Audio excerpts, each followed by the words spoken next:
Hello and welcome back, guys. We're now starting a new story, Man of Steel Deku, written by Romjaheim. You can find his profile link in the description. Let's begin. Chapter 1, Part 1 of Late Bloomer Izuku Midoriya stared at the hole in his ceiling, heart pounding against his ribs. Below, his mother was still calling his name, panic rising in her voice. He couldn't blame her. Most kids didn't float out of their beds at 3 a.m. and crash through 2 floors of their house. "I'm okay, Mom," he managed to shout, trying to lower himself back down. At 13, he was used to being the kid without a quirk. The one who sat through countless doctor's appointments, who watched his classmates develop amazing abilities while he remained painfully ordinary. Until now. The irony wasn't lost on him. After years of being quirkless, after enduring the whispers and pitying looks, his power decided to show up in the middle of the night, by launching him through his roof. Izuku. His mother burst into the attic, still in her pajamas, her telekinesis quirk causing small objects to float anxiously around her. "Oh my God, are you hurt? We need to call an ambulance." "Mom, I'm fine, really." He tried to prove it by floating down but instead shot sideways into a stack of boxes. I think my quirk finally came." The next few hours were a blur of phone calls, doctors, and his mother alternatively crying and hugging him. By morning, they had a preliminary diagnosis, a mutation class quirk that gave him abilities similar to the American comic book heroes his father used to read about. Super strength. Flight. Enhanced senses. Invulnerability. The doctor called it solar enhancement. His body could absorb and process solar energy in ways that defied conventional physics. It was unprecedented in its versatility and power level, especially for a late bloomer. This was happening in October of 2164, roughly 1 year and 2 months before the UA entrance exam that would change everything. Izuku was still learning to control his newfound powers, unaware of the incredible journey that lay ahead. "You'll need to register for immediate quirk counseling," the doctor explained, adjusting his glasses. "A quirk this powerful manifesting at your age, it's unusual. You'll have to learn control quickly." Izuku nodded, still trying to process everything. Just yesterday, he'd been planning to attend regular high school, giving up on his dream of UA. Now 2 weeks after his quirk manifested, Izuku Midoriya was still struggling with the most basic tasks. Every morning brought new challenges, crushed toothbrushes, shattered glasses, and doors pulled off their hinges. His mother had already replaced their entire set of dishes twice. The whispers at school had evolved from amazement to something darker after he'd accidentally dented a desk just by sitting down. Even the teachers kept their distance, unsure how to handle a student with such volatile powers. It happened during lunch PRD on a cloudy Tuesday. Izuku was carefully trying to eat his lunch with plastic utensils, metal ones had proven too risky, when Bakugo's shadow fell across his table. "Oi, Deku," Bakugo snarled, using the old nickname that had always felt like a punch to the gut. "You think you're hot stuff now, huh? Walking around here like you're some kind of big shot." Izuku kept his eyes down, focusing on his breathing like his quirk counselor had taught him. In, out. Gentle movements. Don't react. Look at me when I'm talking to you. Bakugo slammed his hands on the table, small explosions scorching the surface. "Kaken, please," Izuku whispered, feeling his control slipping. The sunlight streaming through the cafeteria windows was making his skin tingle with excess energy. "I don't want to fight." "Fight. Ha. You can barely hold a chopstick without breaking it." Bakugo's hand shot out, grabbing Izuku's collar. "You're still the same useless Deku, just with a quirk you can't even." It happened in less than a second. Izuku's instinctive flinch, powered by muscles that could lift tanks, sent Bakugo flying across the cafeteria. The explosive boy crashed through 3 tables before hitting the wall with a sickening thud. The cafeteria went silent. Kaken. Izuku was there in an instant, moving so fast that students later swore he'd teleported. "I'm sorry, I didn't mean to," Bakugo lay in the wreckage of the tables, his eyes wide with shock and something Izuku had never seen before in his childhood friend's face, fear. The teachers arrived moments later, followed by the school nurse. Bakugo had 3 cracked ribs and a dislocated shoulder. The incident report would later note that if he hadn't instinctively used an explosion to cushion his impact with the wall, the injuries could have been fatal. That evening, Izuku sat in the principal's office with his mother, listening as words like suspension and liability floated around him. He couldn't stop seeing Bakugo's face, that moment of fear, the way his childhood friend had looked at him like he was a monster. "I want to withdraw from school," Izuku announced suddenly, cutting through the adults' discussion. "Izuku, no," his mother started. "Just until I can control it better," he insisted. "I can study from home. Take the correspondence courses for students with dangerous quirks. I can't risk hurting anyone else." The principal looked relieved at the suggestion. They both knew that several parents had already called, concerned about their children's safety.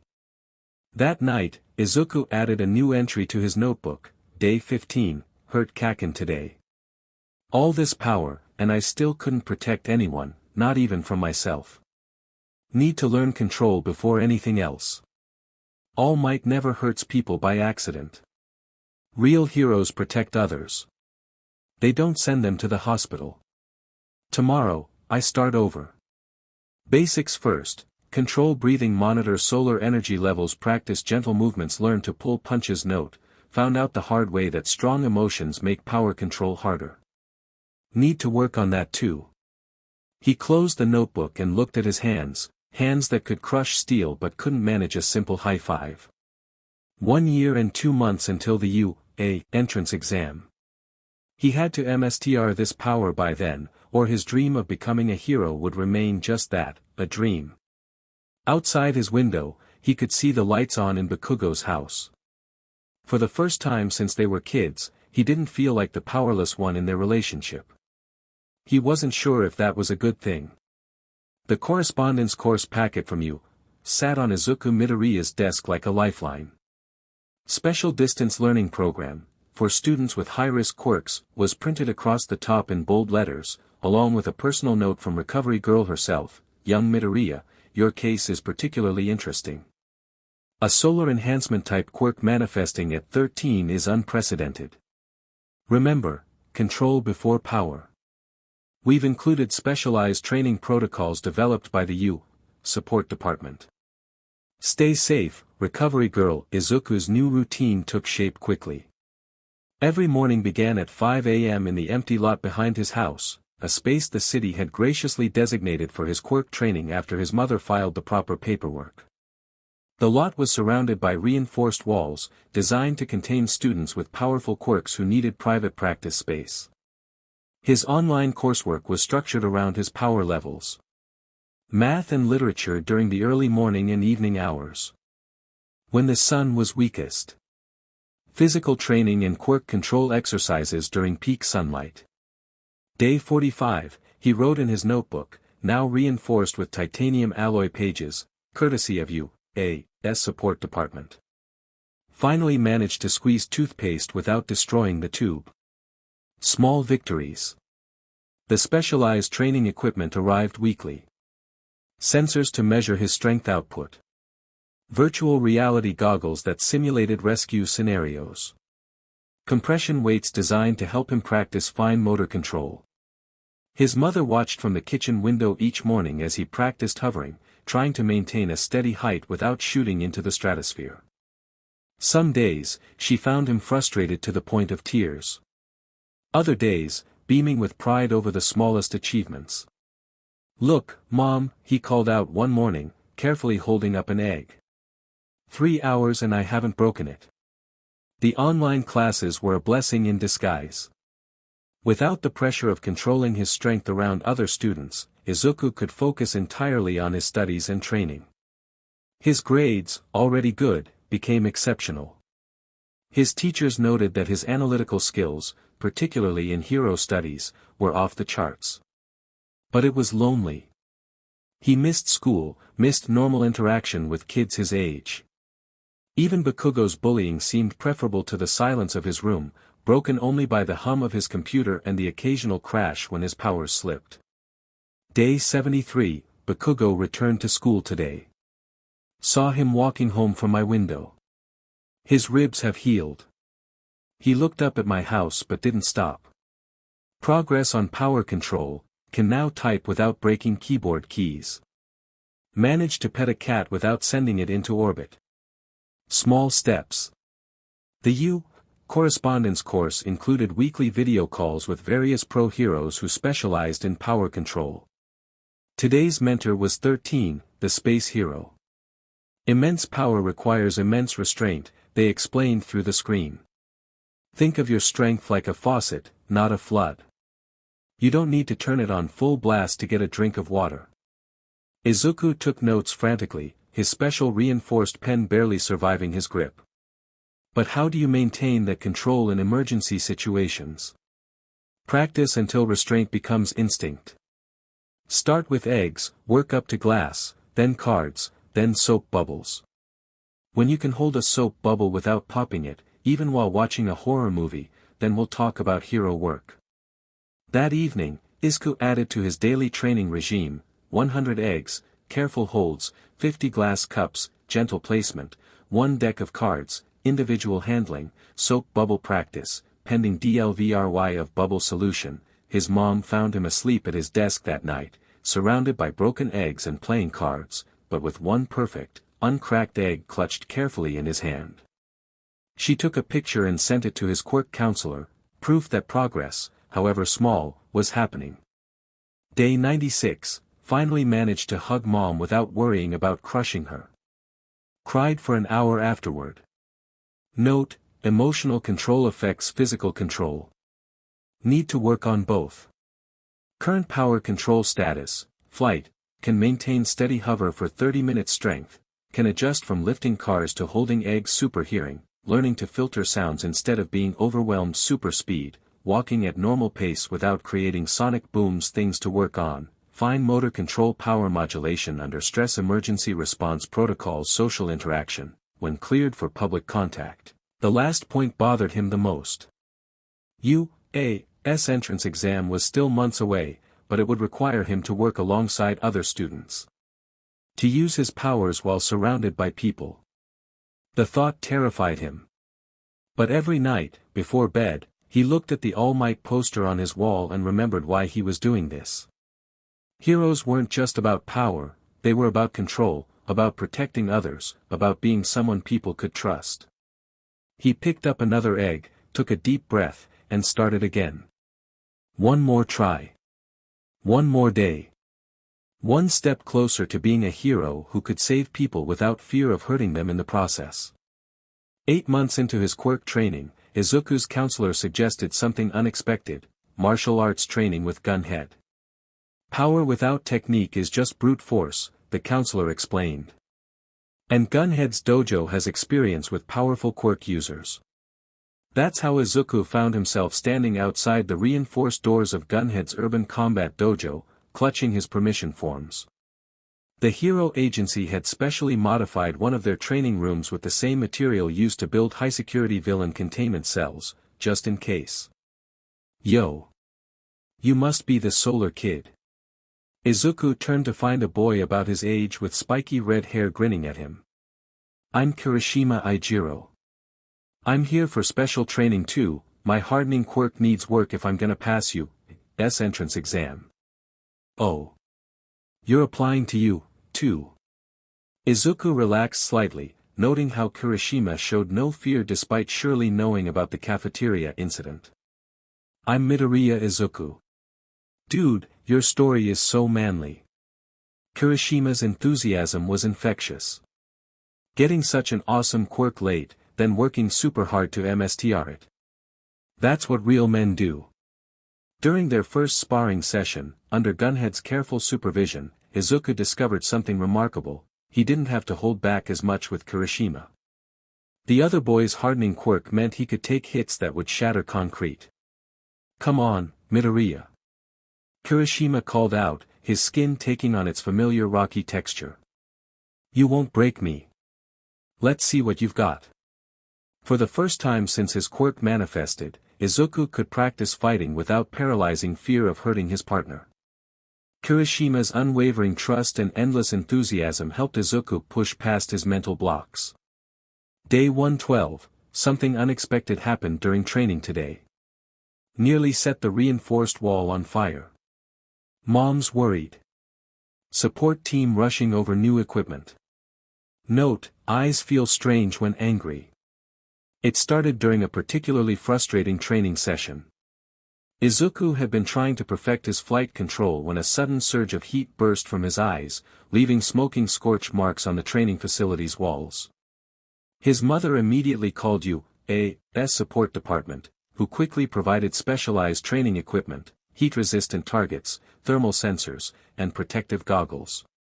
Each morning now included careful practice, learning to adjust the intensity from gentle warmth to intense heat. Izuku filled pages of his notebook with observations. Day 115, heat vision progress, can light candles without melting them completely. Still working on precision. Discovered trigger seems connected to emotional state and solar energy levels. Need to practice more control exercises. Then came the cold breath, manifesting during a sparring session with Kirishima. Dude! Kirishima had shouted, his hardened form now covered in a thin layer of frost. That was super manly. But maybe warn a guy next time. Day 120, second new power manifestation, some kind of freezing breath. Completely different from heat vision control. Need to work on not accidentally freezing things when I sneeze. Current practice regime updates, heat vision control, morning, cold breath control, afternoon, combined temperature management exercises. Note, these powers seem opposite but complementary. Like hot and cold taps on a sink. Maybe that's the key to control. Izuku spent hours practicing temperature control, learning to regulate both powers. Some days he worked on precision, using heat vision to light birthday candles or cold breath to cool hot tea to the perfect drinking temperature. His mother helped design practical exercises, defrosting the freezer with careful heat vision, chilling drinks with gentle cold breath. Each small success built his confidence. Day 135, finally managed to use both powers in controlled succession. Created an ice sculpture, then carefully melted specific parts with heat vision to shape it. Mom says it looks like a cat. It was supposed to be a hero figure, but progress is progress. Temperature control status, heat vision, can adjust from warming tea to melting steel. Cold breath, can control from gentle cool breeze to instant freeze. Combined use, getting better at rapid switching between hot and cold. Still need work on precision targeting. Power modulation. Emergency situation control, not freezing my juice when I get startled. Kirishima proved invaluable for practice, his hardening quirk allowing him to withstand both temperature extremes.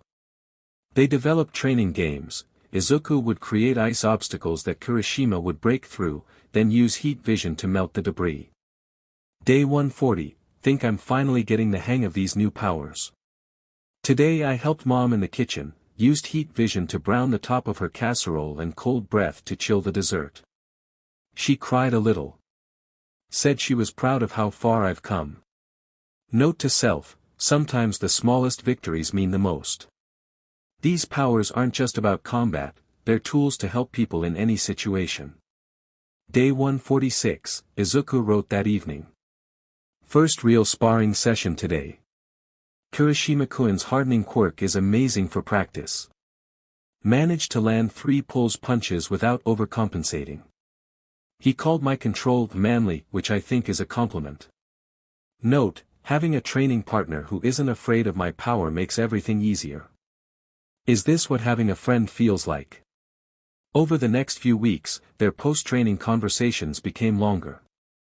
They talked about heroes, compared notes on quirk training, and shared their dreams about you. Kirishima's straightforward nature and genuine interest in Izuku's progress made him easy to talk to.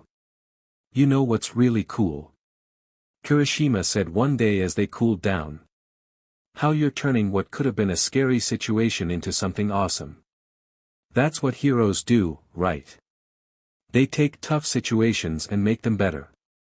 Izuku looked at his hands, hands that could crush steel but had just spent an hour practicing gentle martial arts forms. Thanks, Kirishima-kun. That means a lot. Hey, what are friends for? Kirishima flashed his sharp-toothed grin. And dropped the "kun" already. We're gonna be classmates at UA, right? Friends. The word felt foreign but wonderful. Here was someone who had seen his power, knew his story, and chose to stand beside him anyway. Not out of fear or obligation, but because he genuinely wanted to. Right, Izuku smiled back, feeling something warm bloom in his chest that had nothing to do with solar energy. We're gonna be heroes together. That night's journal entry was shorter than usual. Day 168, Kirishima says we're friends. First real friend since ever. Progress today, completed full sparring session without breaking anything, learned 3 new control techniques, made plans to study together for you. Exam, finally have someone to eat lunch with who doesn't flinch when I reach for the soy sauce note. Maybe having this power isn't just about learning control. Maybe it's also about finding people who help you believe in yourself. 10 months before the UA entrance exam, Izuku Midoriya stood at the gates of Aldera Junior High, his heart thundering in his chest. After 6 months of intensive training and correspondence courses, his control had finally reached a level where the school board deemed him safe to return. His notebook entry that morning was brief: Day 184, first day back. Perfect control maintained for 3 weeks straight. No accidents. No breaks. No slips. Ready as I'll ever be. The whispers started the moment he stepped into the building. They weren't the same fearful murmurs from before, these were laced with curiosity. In his absence, the story of his quirk had grown into something of a legend. Is it true he can fly faster than jets? I heard he lifted a truck with one finger. My cousin said he saw him stop a runaway train. Izuku kept his movements measured and precise, just as he practiced. Each step carefully calculated, each gesture controlled. The heavy titanium training bracelets from UA's support department, now mostly ceremonial, gleamed on his wrists, a reminder of how far he'd come. The first test came when he reached his classroom. Bakugo was already there, feet up on his desk, trying too hard to look like he wasn't watching the door. Their eyes met briefly before Bakugo looked away, but not before Izuku caught something unexpected in his expression: anger, hatred. The day Izuku returned to school, the hallways parted like water.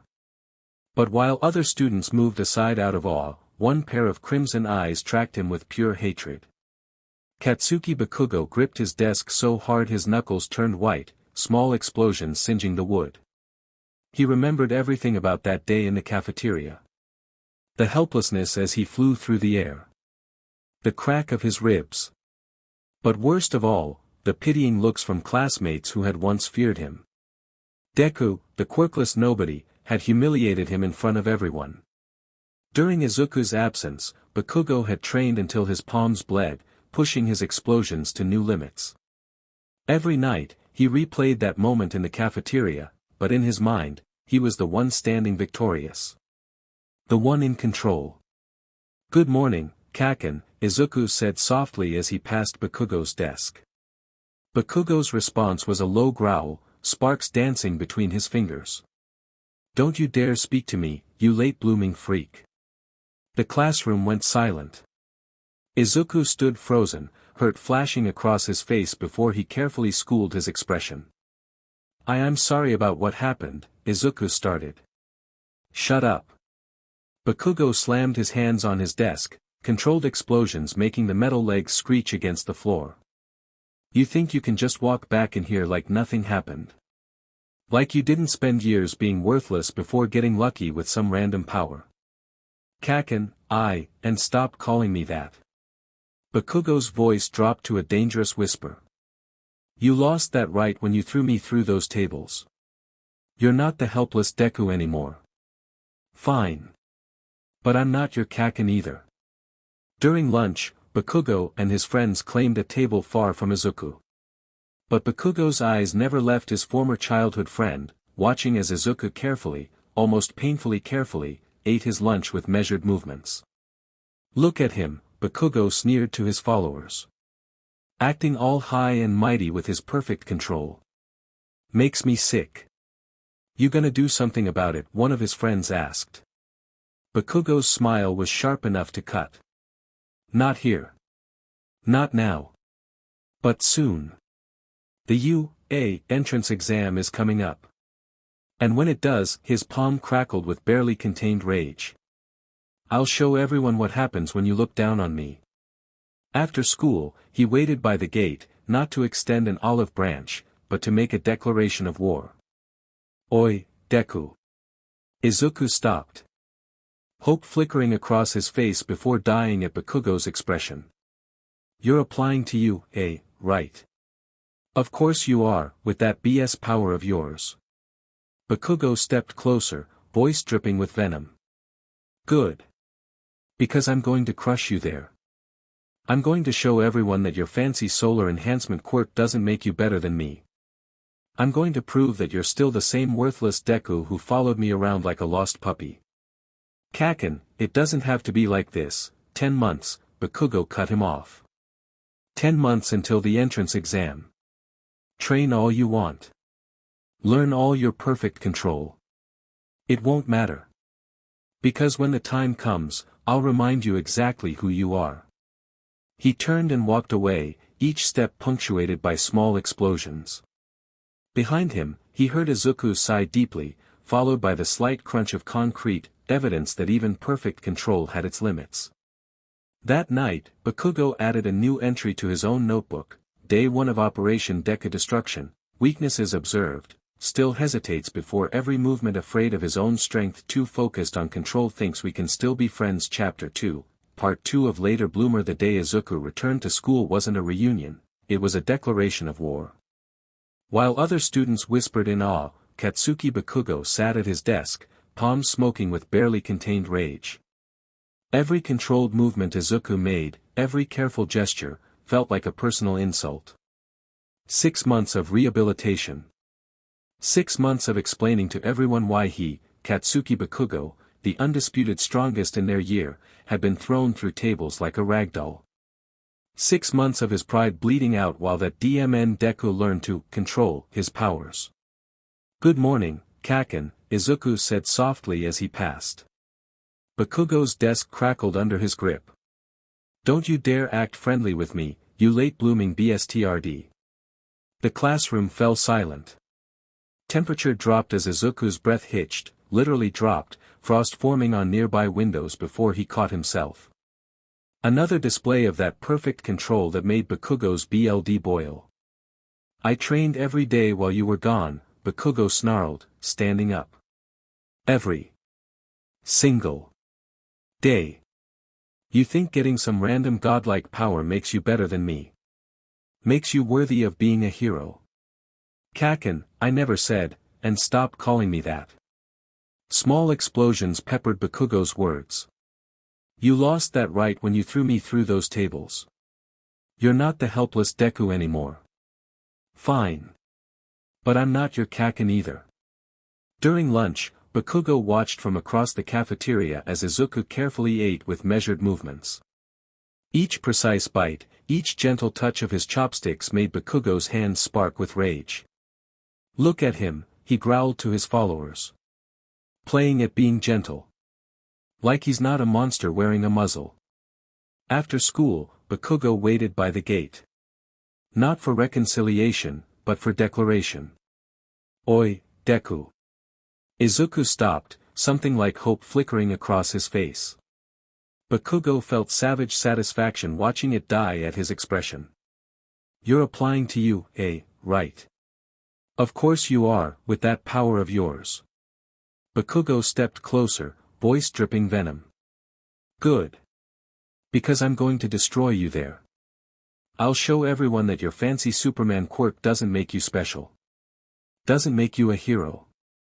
It doesn't have to be like this. 10 months, Bakugo cut him off. 10 months until the entrance exam. MSTR all the control you want. Learn to hold eggs without breaking them. Paint yourself as the perfect hero candidate. It won't matter. Because when the time comes, I'll remind you exactly what you are, a nobody who got lucky. That night, Bakugo added to his own training journal, weaknesses in Deku's perfect control: too careful. Too hesitant. Scared of his own power, still flinches at loud noises, thinks he can play at being gentle. Note, his power might be godlike, but his spirit is still weak. And I know exactly where to hit to make him break. Because that was the truth Bakugo had learned during his recovery. It didn't matter how strong you were if you were afraid to use that strength. And Deku, for all his power, was still the same scared kid inside. He just needed someone to remind him of that fact. While Izuku trained with precise control exercises, Bakugo was creating a war room in his bedroom. The walls were covered with notes, observations, and strategies. 6 months of watching Deku's training through his window hadn't been wasted. Every hesitation, every flinch, every moment of self-doubt had been catalogued. Power analysis: Deku, strengths, Superman-level powers, perfect physical control, multiple abilities, flight, strength, heat vision, cold breath, public support/sympathy. Weaknesses: hesitates before using full power, overthinks every move, terror of hurting others, can be emotionally manipulated, still flinches at sudden movements, tries too hard to be gentle. Strategy: break his concentration. Make him doubt his control. Force him to choose between winning and staying safe. Bakugo's own training evolved beyond just increasing his explosion power. He developed techniques specifically designed to counter Izuku's abilities: rapid-fire explosions to disrupt flight patterns, smoke screens to block vision, sound-based attacks to overwhelm, enhanced hearing, quick changes in direction to force split-second decisions. The perfect control is his weakness, Bakugo muttered, adding to his notes. He's so scared of going too far that he doesn't go far enough. In a real fight, that hesitation will cost him everything. During the months before U.A.'s entrance exam, Bakugo's room became a shrine to his obsession. Every news clip about Superman-type quirks, every scientific paper on solar-powered abilities, every scrap of information about power limitation training, all analyzed and weaponized. Combat strategy for U.A. exam: push him into situations where control matters more than power, force him to make split-second choices between power and precision, remind him of the cafeteria incident at key moments, use his fear of collateral damage against him, make him doubt every movement. Note, he might have godlike power, but his mind is still human. Still weak. Still Deku. At night, Bakugo practiced explosion techniques that mimicked Izuku's powers, not to match them, but to counter them. He couldn't fly, but he could use explosions for mobility. Couldn't match super strength, but could create impact force through detonation. They all think it's about matching his power, Bakugo wrote. It's not. It's about making him afraid to use it. The perfect weapon isn't the one with the most power, it's the one you're willing to use without hesitation. 10 months until 10 months to perfect his counter strategy. 10 months to prove that determination and tactical genius could overcome even godlike power. Final note: Deku thinks being a hero is about control and gentleness. I'll show him and everyone else that true heroism is about victory, no matter what it takes. The gap between our powers doesn't matter if he's too scared to use his properly. You will be my proving ground. And Deku will be my stepping stone to greatness. Every night, while Izuku practiced his perfect control, Bakugo sat in his room surrounded by evidence of his obsession. The walls were plastered with newspaper clippings, printed security footage stills, and endless notes. A timeline of the cafeteria incident dominated one wall, analyzed frame by frame, each moment of his humiliation preserved and studied. Day 157 of analysis: observed Deku's training through binoculars today. Still hesitates 3 seconds before any significant movement. Weakness noted. Can exploit this during U.A. exam. Current timeline: 5 a.m., begins morning training 6:30 a.m., power levels peak with sunrise 7:45 a.m., practice precision control 9 a.m., online classes start, pattern suggests lowest control during emotional peaks. Remember this. His desk drawer contained a dedicated journal, its pages filled with increasingly detailed observations: psychological profile, Deku, still flinches at sudden loud noises, overcompensates when startled, gets nervous when people stand too close, watches everyone's movements like they might break, constantly checks his own strength, terrified of causing collateral damage. Strategy: use these fears. Make him doubt every move. Force him to second-guess his control until he breaks.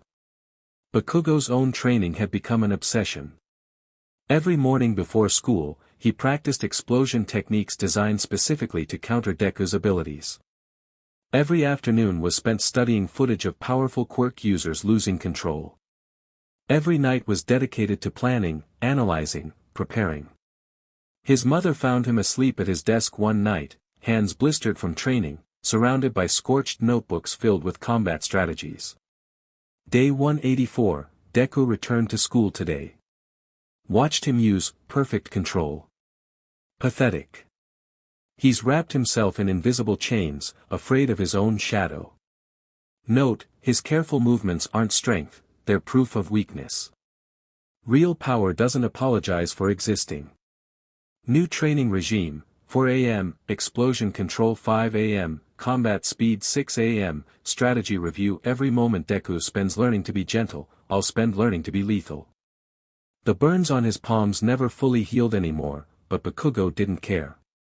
Each scar was a reminder, each blister a promise. While Deku learned to hold back, he would learn to push forward. While Deku practiced restraint, he would practice demps. His room had become a shrine to this singular purpose. The ceiling was scorched from late-night training. The floor was covered in papers analyzing Deku's every movement, every habit, every fear. Final note: they think power is about how much you have. They're wrong. Power is about how much you're willing to use. And while you're learning to cage your strength, Deku, I'm learning to weaponize every weakness you show. The gap between us isn't about quirks anymore. It's about will. And I will break you. Bakugo's room had become a shrine to his obsession, but not in the chaotic way of before. Gone were the angry scorch marks and torn papers. Now everything was methodically organized, clinically precise. The walls held annotated photographs of Izuku's training sessions, each movement analyzed, each hesitation noted. Day 212, Deku's weakness isn't his power, it's his mercy. Every pause before action. Every held-back punch. Every careful step. He thinks being a hero means being gentle. I'll show him that mercy gets people killed. The change in Bakugo wasn't obvious at first. He stopped shouting at Izuku in the hallways. Stopped making explosive displays of anger. Instead, he watched. Calculated. Planned. His new training journal was different too: psychological warfare strategy. Remind him of the cafeteria incident during crucial moments, create situations where control equals failure, force him to choose between winning and being safe, make him doubt every movement, turn his perfect control into perfect paralysis. Note: the best way to break someone isn't through force, it's through fear. Make him afraid of himself. At night, Bakugo practiced his own version of control. Not to contain power, but to weaponize it. Each explosion precisely calculated, each blast designed to push Izuku toward impossible choices. Combat analysis: when Deku hesitates, 3 seconds average, create civilian risk scenarios, force split-second decisions, make him choose between damage and defeat, use his fear of collateral damage. The perfect trap isn't the one that hurts him. It's the one that makes him hurt himself. His mother noticed the change in him. The quiet focus. The cold calculation that replaced his hot temper. Sometimes she found him standing in front of his mirror, practicing the exact words, the precise tone that would make Izuku flinch. Final strategy notes: the UA exam isn't about beating him physically. It's about breaking him mentally. Step 1, show him the cost of hesitation. Step 2, force him to choose between power and control. Step 3, make him realize that perfect control means perfect weakness. Step 4, break his spirit when he's at his strongest, because that's the truth about power, Deku. It's not about how strong you are. It's about how far you're willing to go. And while you're learning to hold back, I'm learning exactly where to strike. You may have the power of a god, but I'm becoming something worse, the one who makes gods bleed. Chapter 3, Part 3 of Late Bloomer. 9 months before U.A.'s entrance exam, something changed in Izuku Midoriya. It started during a sparring session with Kirishima, when his friend said something that struck home. You know what, Midobro? You're not going to hurt anyone. You're too good for that now. Stop being afraid of your strength and start embracing it. That night, Izuku wrote a different kind of entry in his journal, Day 215, Kirishima's right. I've spent so much time learning to hold back that I've forgotten how to move forward. My power isn't a curse to be contained, it's a gift to be mstred. New training focus. Stop treating power like a bomb about to explode, start treating it like an extension of myself, trust the control I've built, push limits without fear. The change was gradual but profound. His movements became more fluid, more natural. The constant tension in his shoulders eased. During flight practice, he stopped counting seconds and started feeling the air currents, letting his body respond instinctively to the wind. Day 230, something incredible happened today. During solar peak, I didn't feel afraid of the power surge. Instead, I welcomed it. Let it fill me completely. Flew to the stratosphere and just existed there. Felt like coming home. Note, the sun isn't my limitation, it's my ally. His mother noticed it first. The way he moved around the house had changed. No more tiptoeing, no more hesitation. He helped with chores using his full range of abilities, heat vision to warm breakfast, cold breath to chill drinks, super speed to clean. All with a natural grace that made it look effortless. During training with Kirishima, Izuku started pushing boundaries. His punches carried more force, his movements held more certainty. Yet his control remained perfect, not from fear, but from confidence. Dude. Kirishima laughed after a particularly intense session. You're finally letting loose. That's the Midobro I knew was in there. Day 245, Breakthrough in Power Management. It's not about holding back or letting go, it's about harmony. Like conducting an orchestra instead of caging a beast. Each power responds to intention, not just control. Solar energy levels. No longer feel drained at night, power reserves building, cellular absorption rate increasing, connection to sunlight strengthening. Daily note, I am not afraid anymore. The hesitation that Bakugo had counted on as a weakness was disappearing. In its place grew something more dangerous, certainty. When Izuku walked through school hallways now, his footsteps were sure, his presence undeniable. He no longer apologized for existing. Day 260, realized something today. All this time, I've been treating my powers like they were separate from me. Like they were tools I had to carefully manage. But they're not, they're part of who I am. Just like breathing, just like thinking. I am not a person containing power. I am the power, shaped into a person. And it feels right. His training journal entries became less about control metrics and more about exploration and growth.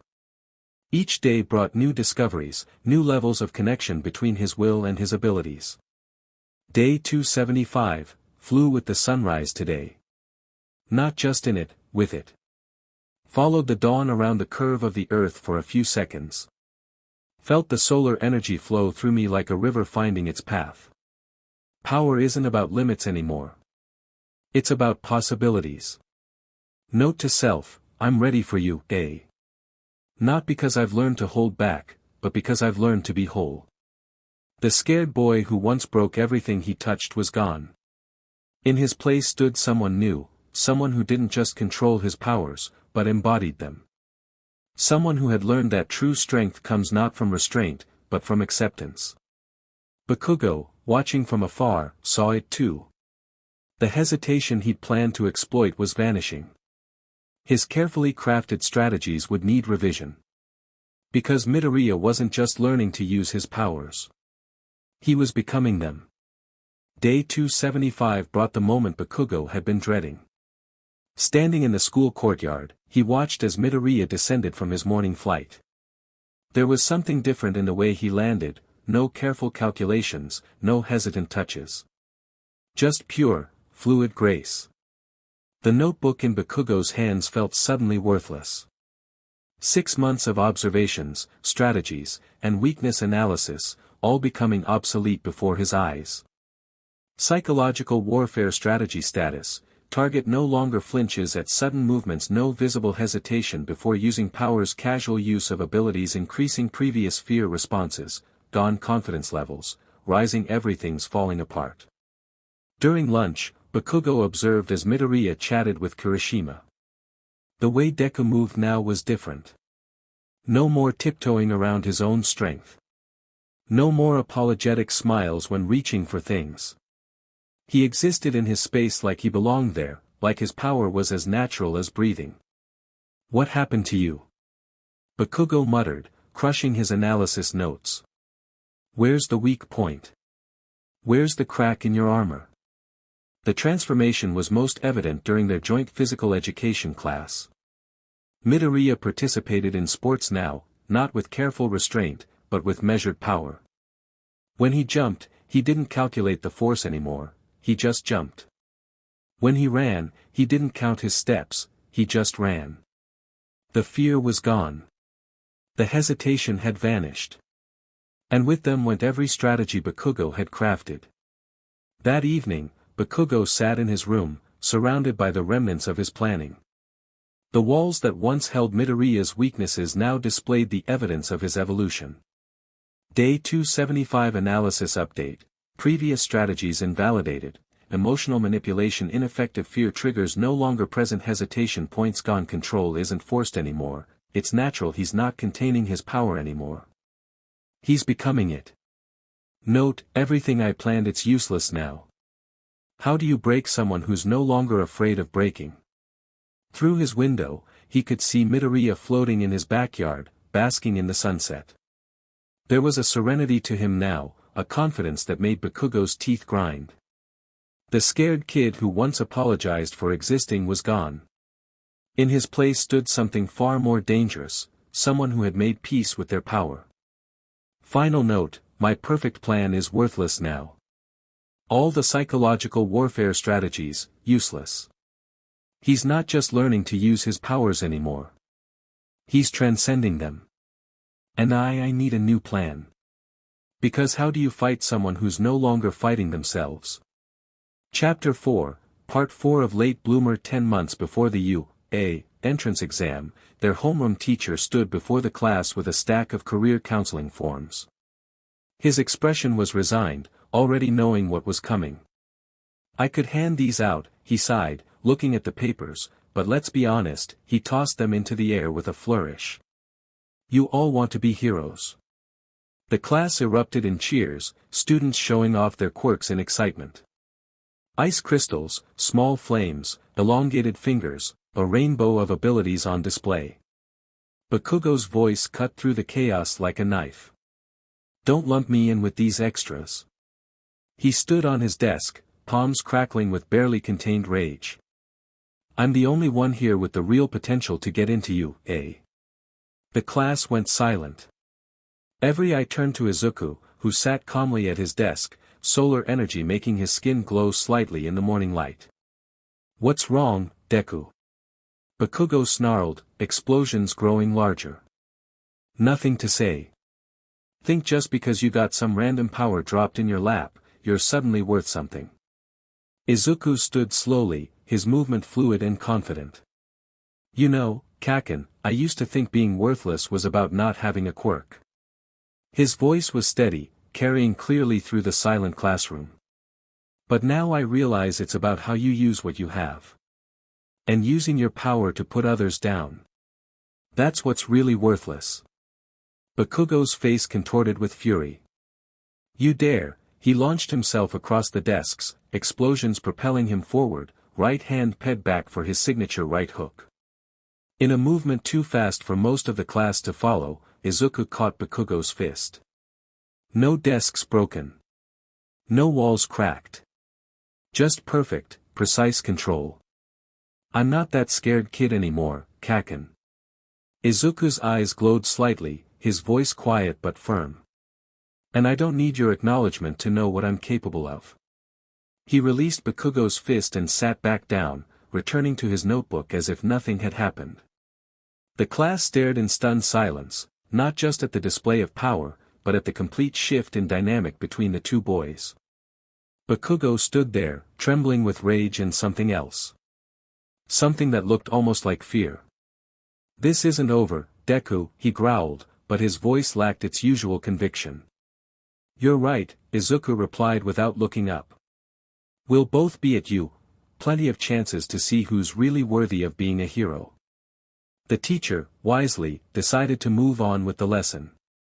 But everyone in that classroom knew they'd witnessed something significant, the day Midoriya Izuku stopped being Bakugo's victim and became his equal, or perhaps even more. As the final bell rang, Bakugo lingered at his desk, watching Izuku pack his things with those perfectly controlled movements.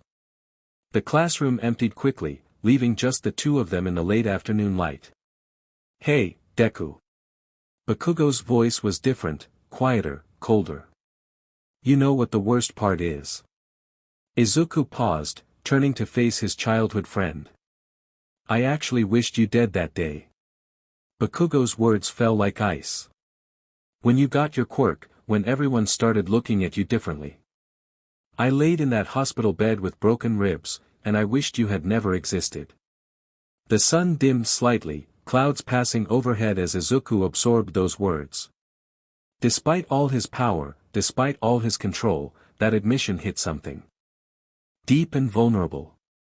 "And you know what's even worse?" Bakugo continued, his voice barely above a whisper. "Part of me still does. Because you didn't earn this. You didn't deserve this power. You're just a pathetic Deku who got lucky, and everyone's forgotten what you really are." He walked past Izuku toward the door, pausing at the threshold. "At least when you were quirkless, you were honest about being worthless." The words hung in the air like poison. Izuku stood perfectly still, his control absolute even as something inside him cracked. Because despite all his growth, despite his new confidence and mastery, hearing those words from someone who had once been his closest friend still had the power to hurt. The sun emerged from behind the clouds, bathing the classroom in golden light. But for once, its warmth brought no comfort. Walking home from school, Izuku let the sun's warmth wash over him, feeling its energy seep into his skin.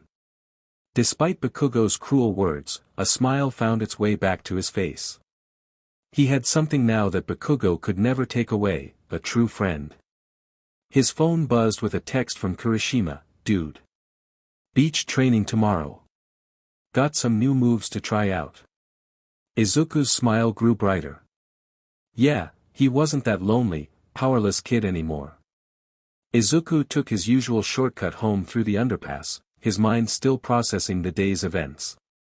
The afternoon sun filtered through the grates above, creating patterns of light and shadow on the concrete. He was so absorbed in his thoughts that he almost missed the sound, a wet, slithering noise behind him. A medium-sized body to hide in perfect. Before Izuku could fully turn around, a mass of green sludge erupted from a fallen bottle nearby, launching itself at him. The creature was mostly liquid, with eyes and teeth floating in its viscous form. "Don't worry, kid. I'm just going to take over your body. It'll only hurt for about 45 seconds." The sludge villain tried to force itself into Izuku's mouth and nose, but encountered an unexpected problem. Izuku's invulnerable skin made PNTRTN impossible. The villain's attack simply slid off him like water off glass. "What? Why can't I get in?" The sludge monster's eyes widened in surprise. Izuku could feel the solar energy coursing through his body, and suddenly, an idea struck him. If he could absorb energy, maybe he could do the opposite too. Let's give this a test. This villain had no idea who he was trying to possess. With perfect control, Izuku took a deep breath and released his cold breath. The sludge villain froze instantly, turning into a grotesque ice sculpture. "Impossible," it gasped as the last of its liquid body froze solid, transforming into a grotesque ice sculpture. Izuku quickly stepped back into the shadows as he heard a powerful landing above. Through the grating, he saw the unmistakable form of All Might himself, holding an empty bottle and looking concerned. Now where did that villain aha? All Might's booming voice echoed through the underpass as he spotted the frozen sludge villain. What's this? Someone has already dealt with the villain. All Might jumped down into the underpass, examining the frozen creature with evident surprise. Most impressive. A freezing quirk powerful enough to completely immobilize him. But where is the hero responsible for this? Hidden in the shadows, Izuku watched his idol circle the frozen villain, heart pounding with excitement. Part of him wanted to step forward, to tell All Might everything. But something held him back. Maybe it was the new confidence his powers had given him, or perhaps the realization that he'd handled the situation on his own. Well. All Might's voice boomed off the concrete walls. Whoever did this clearly knows what they're doing.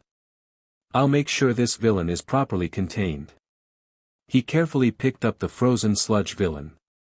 Citizens can rest easy knowing there are capable heroes, or future heroes, watching out for them. As All Might bounded across the city with the frozen sludge villain, steam began to curl from his muscular form. No, not now, he muttered, feeling his power draining. In his haste to find somewhere private to transform, his grip on the partially thawed villain loosened. The bottle containing the sludge villain slipped from his massive hands, plummeting toward the shopping district below. As it fell, the ice encasing the villain continued to melt in the afternoon sun. Several blocks away, Bakugo walked with his two followers, still fuming about the day's events. Can you believe that nerd Deku? He snarled, small explosions popping in his palms. Just because he suddenly got a quirk, he thinks he's. A crash interrupted him as the bottle shattered nearby. Green sludge erupted from the broken container, rapidly expanding as it fully thawed. Perfect, the villain's eyes focused on Bakugo. A powerful body with an explosive quirk even better than the last one. Before anyone could react, the sludge villain engulfed Bakugo. His two friends ran screaming as their leader struggled against the liquid mass trying to force its way into his mouth. Get off me! Bakugo roared, setting off explosions that only served to spread the villain's liquid form around him. Each blast scattered drops of sludge that reformed instantly. Heroes arrived quickly, but none could get close. Death Arm's punches passed harmlessly through the villain's liquid body. Backdraft's water attacks only made the villain more fluid. Empty Lady was too large to maneuver in the narrow street. Can't breathe, Bakugo's struggles began to weaken, his explosions growing smaller. High above, All Might, now in his skeletal true form, watched helplessly from a rooftop. I'm sorry, young man, he whispered, blood trickling from his mouth. I can't help you in this state. The gathered crowd watched in horror as one of the most promising students from Aldera Junior High fought for his life, his own powerful quirk useless against an enemy he couldn't touch. And somewhere nearby, a certain green-haired boy with newly acquired powers was about to face a critical decision. The explosions echoed through the shopping district, drawing Izuku's attention from his walk home. Something about their pattern seemed familiar. His enhanced hearing picked up the panicked screams before he rounded the corner. The scene that greeted him made his blood run cold. Bakugo, the boy who had tormented him for years, was being suffocated by the same sludge villain he'd frozen earlier. Kaken, Izuku whispered, his eyes widening as he recognized the villain. But how? Through the crowd's legs, he could see Bakugo struggling, his usually fierce expression replaced by genuine fear as he fought for air. The other heroes were there, but none could help. Death Arm's punches passed harmlessly through the villain's body. Backdraft's water only made things worse. Empty Lady was too big to even enter the narrow street. Someone do something, a woman in the crowd screamed. The heroes can't get close with all those explosions. Isn't that the villain All Might was chasing earlier? Izuku's enhanced vision caught something else, a skeletal figure on a distant rooftop, watching helplessly. Even with his new powers, he recognized the guilt-ridden expression. Somehow, he knew, All Might couldn't help this time. Through the gathered crowd, Izuku and Bakugo's eyes met. For a moment, time seemed to freeze. Gone was the usual anger and contempt in Bakugo's expression, replaced by something Izuku had never seen before: raw fear and desperation. Izuku felt the solar energy humming beneath his skin, ready to be used. He could stop this. He knew exactly how to freeze the villain, had done it just hours ago.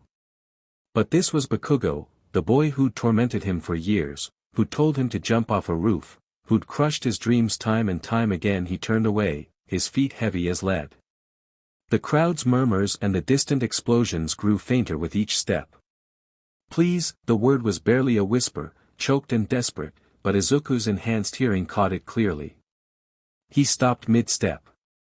Please help me. Bakugo's voice, proud, arrogant Bakugo, cracked with fear and something else.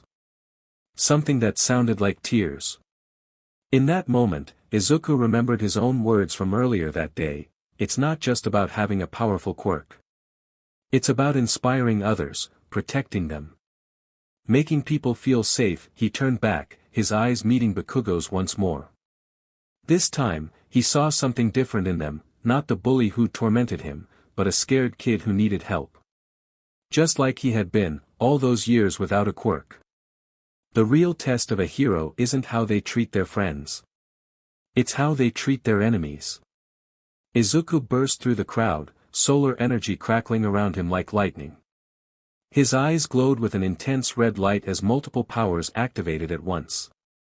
Get away from him! Izuku roared, his voice carrying an authority he'd never felt before. The crowd gasped as he lifted off the ground, floating on waves of solar energy. You again. The Sludge villain's eyes widened in recognition. But this time I won't. Izuku didn't let him finish. He unleashed a blast of freezing energy, much more controlled than his earlier attempt. Ice crystals formed around Bakugo's head, creating a protective shell that prevented the villain from suffocating him. At the same time, Izuku's heat vision activated, carefully melting channels through the villain's body to weaken his grip. What are you? The villain struggled as Izuku demonstrated power after power. Flight, freeze breath, heat vision, super strength, abilities that shouldn't all exist in one quirk. On the rooftop, All Might's skeletal form tensed. His sunken eyes widened with a mixture of awe and growing concern. Impossible multiple quirks. But that would mean, Izuku grabbed Bakugo's arm with one hand, his invulnerable skin protecting him from the explosions. With his other hand, he unleashed another freezing blast, this time targeting the villain's core.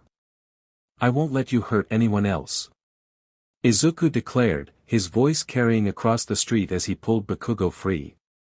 The crowd cheered as the Sludge villain froze solid once again. But up on the rooftop, All Might's face had drained of what little color it had. Blood trickled from his mouth as his hands gripped the railing with white-knuckled tension. Multiple quirks just like him, All Might whispered, memories of his ancient enemy flashing through his mind. Could it be has All for One returned? Below, unaware of the terror he'd sparked in his idol's heart, Izuku set Bakugo down gently. The other boys stared at him with an unreadable expression, coughing and gasping for air. Are you okay, Kaken? Izuku asked, the red glow fading from his eyes as his powers settled. I didn't ask for your help.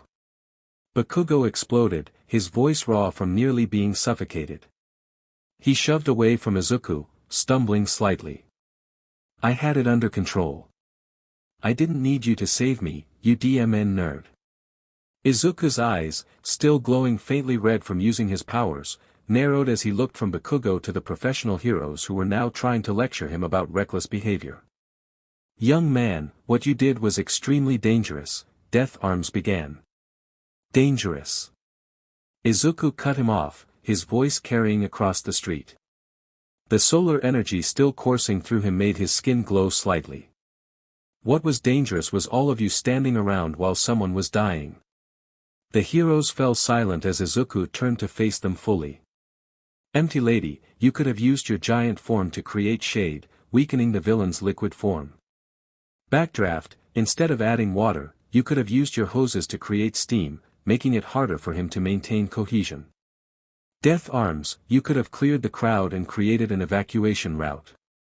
His voice grew stronger with each word. But instead, you all just stood there, making excuses. The crowd began murmuring, some nodding in agreement. The heroes shifted uncomfortably under his gaze.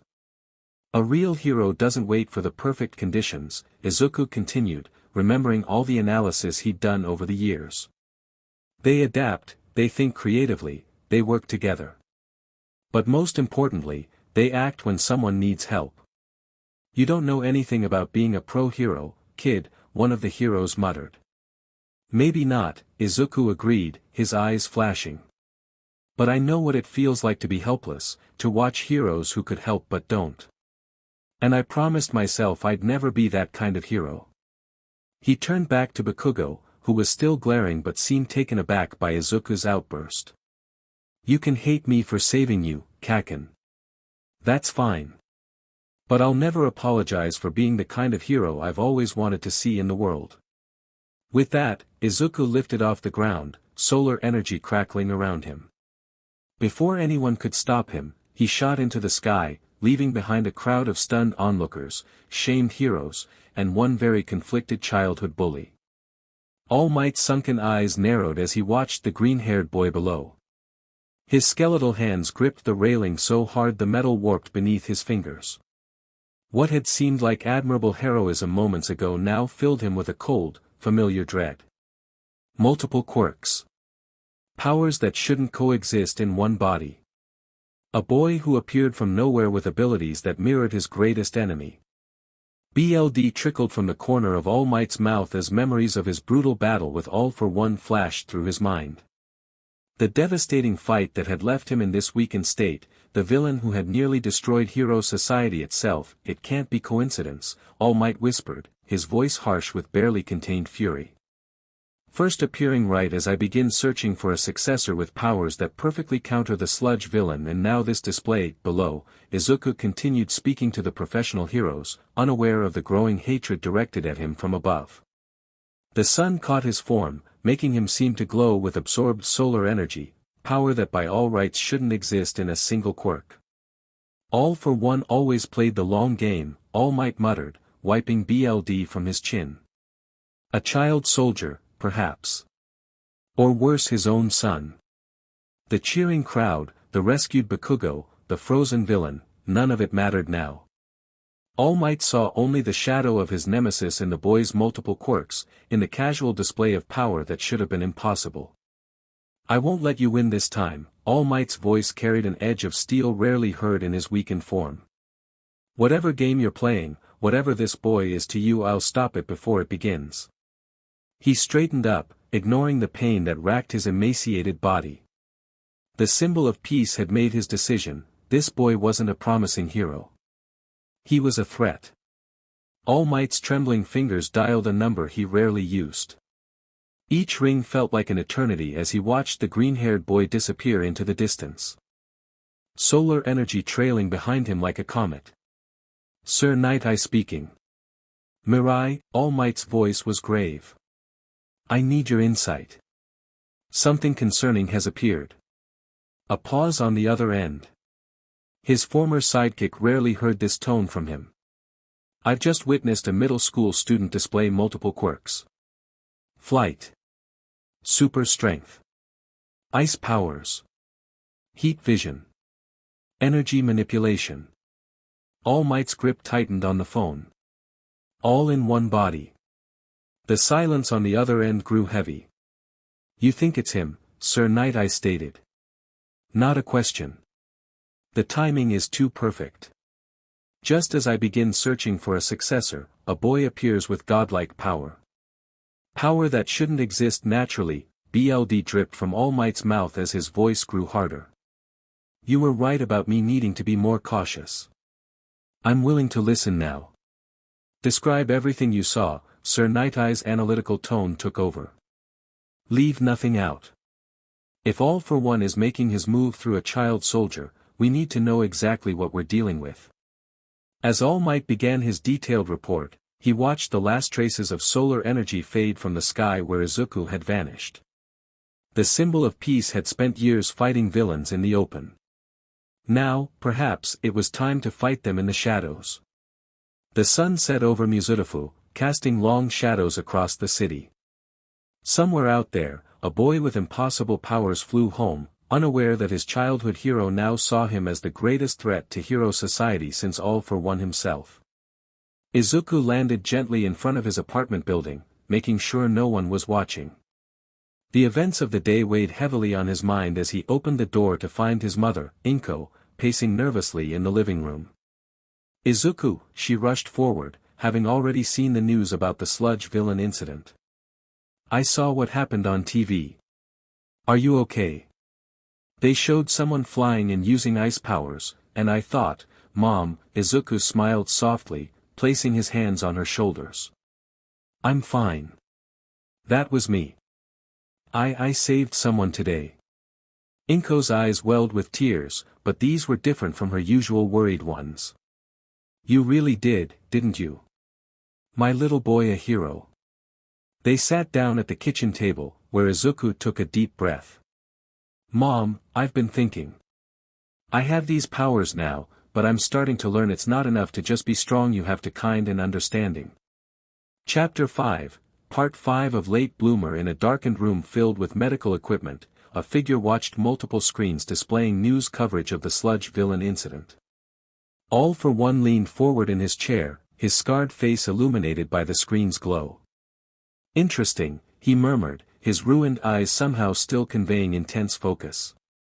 "Multiple quirks in a single body flight, super strength, ice manipulation, heat vision." The footage played again, a green-haired boy moving with impossible speed, demonstrating power after power while saving the explosive child. "Doctor," All for One called out. "Are you seeing this?" Dr. Garaki stepped closer to the screens, adjusting his glasses. "Yes, Mstr. The boy's power set is concerning." "Not concerning," All for One corrected. "Fascinating.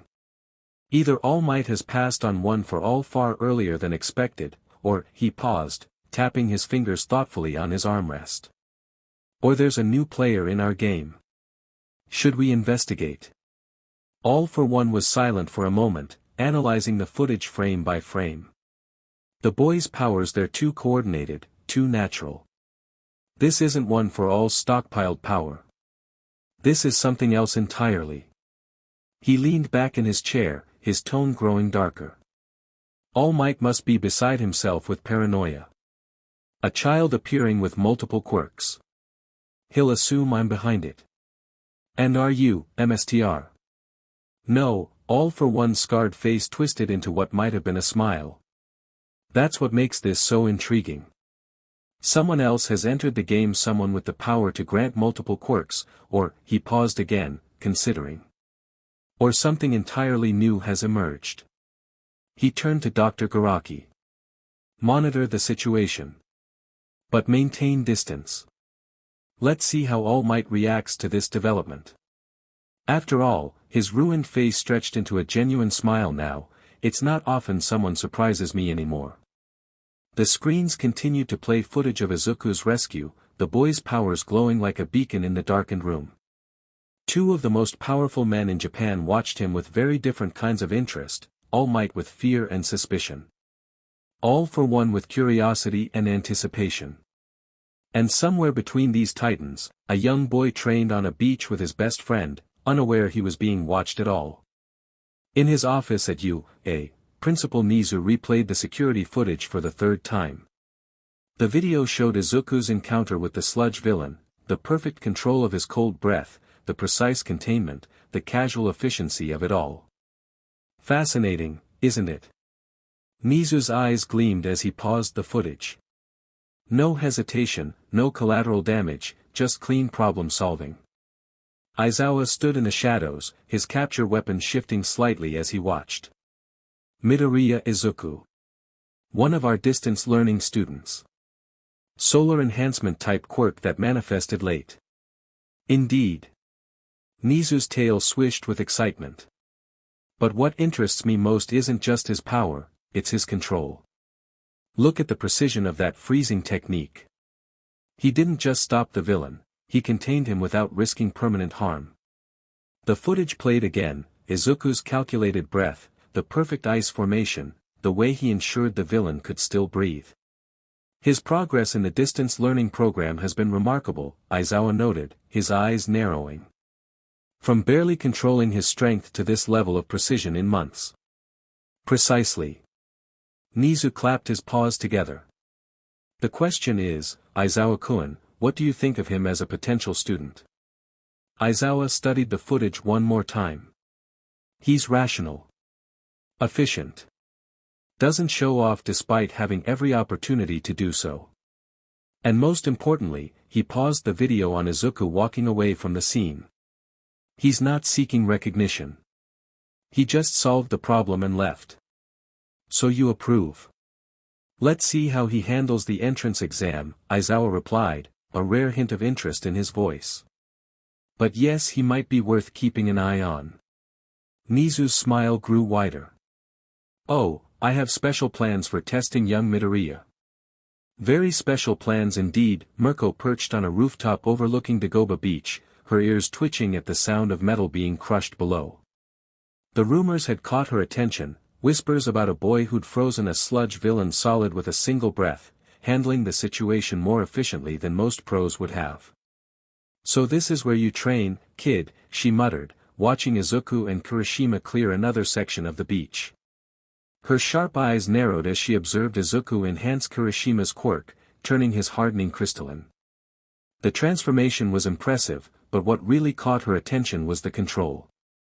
Every movement calculated, every power used with precision.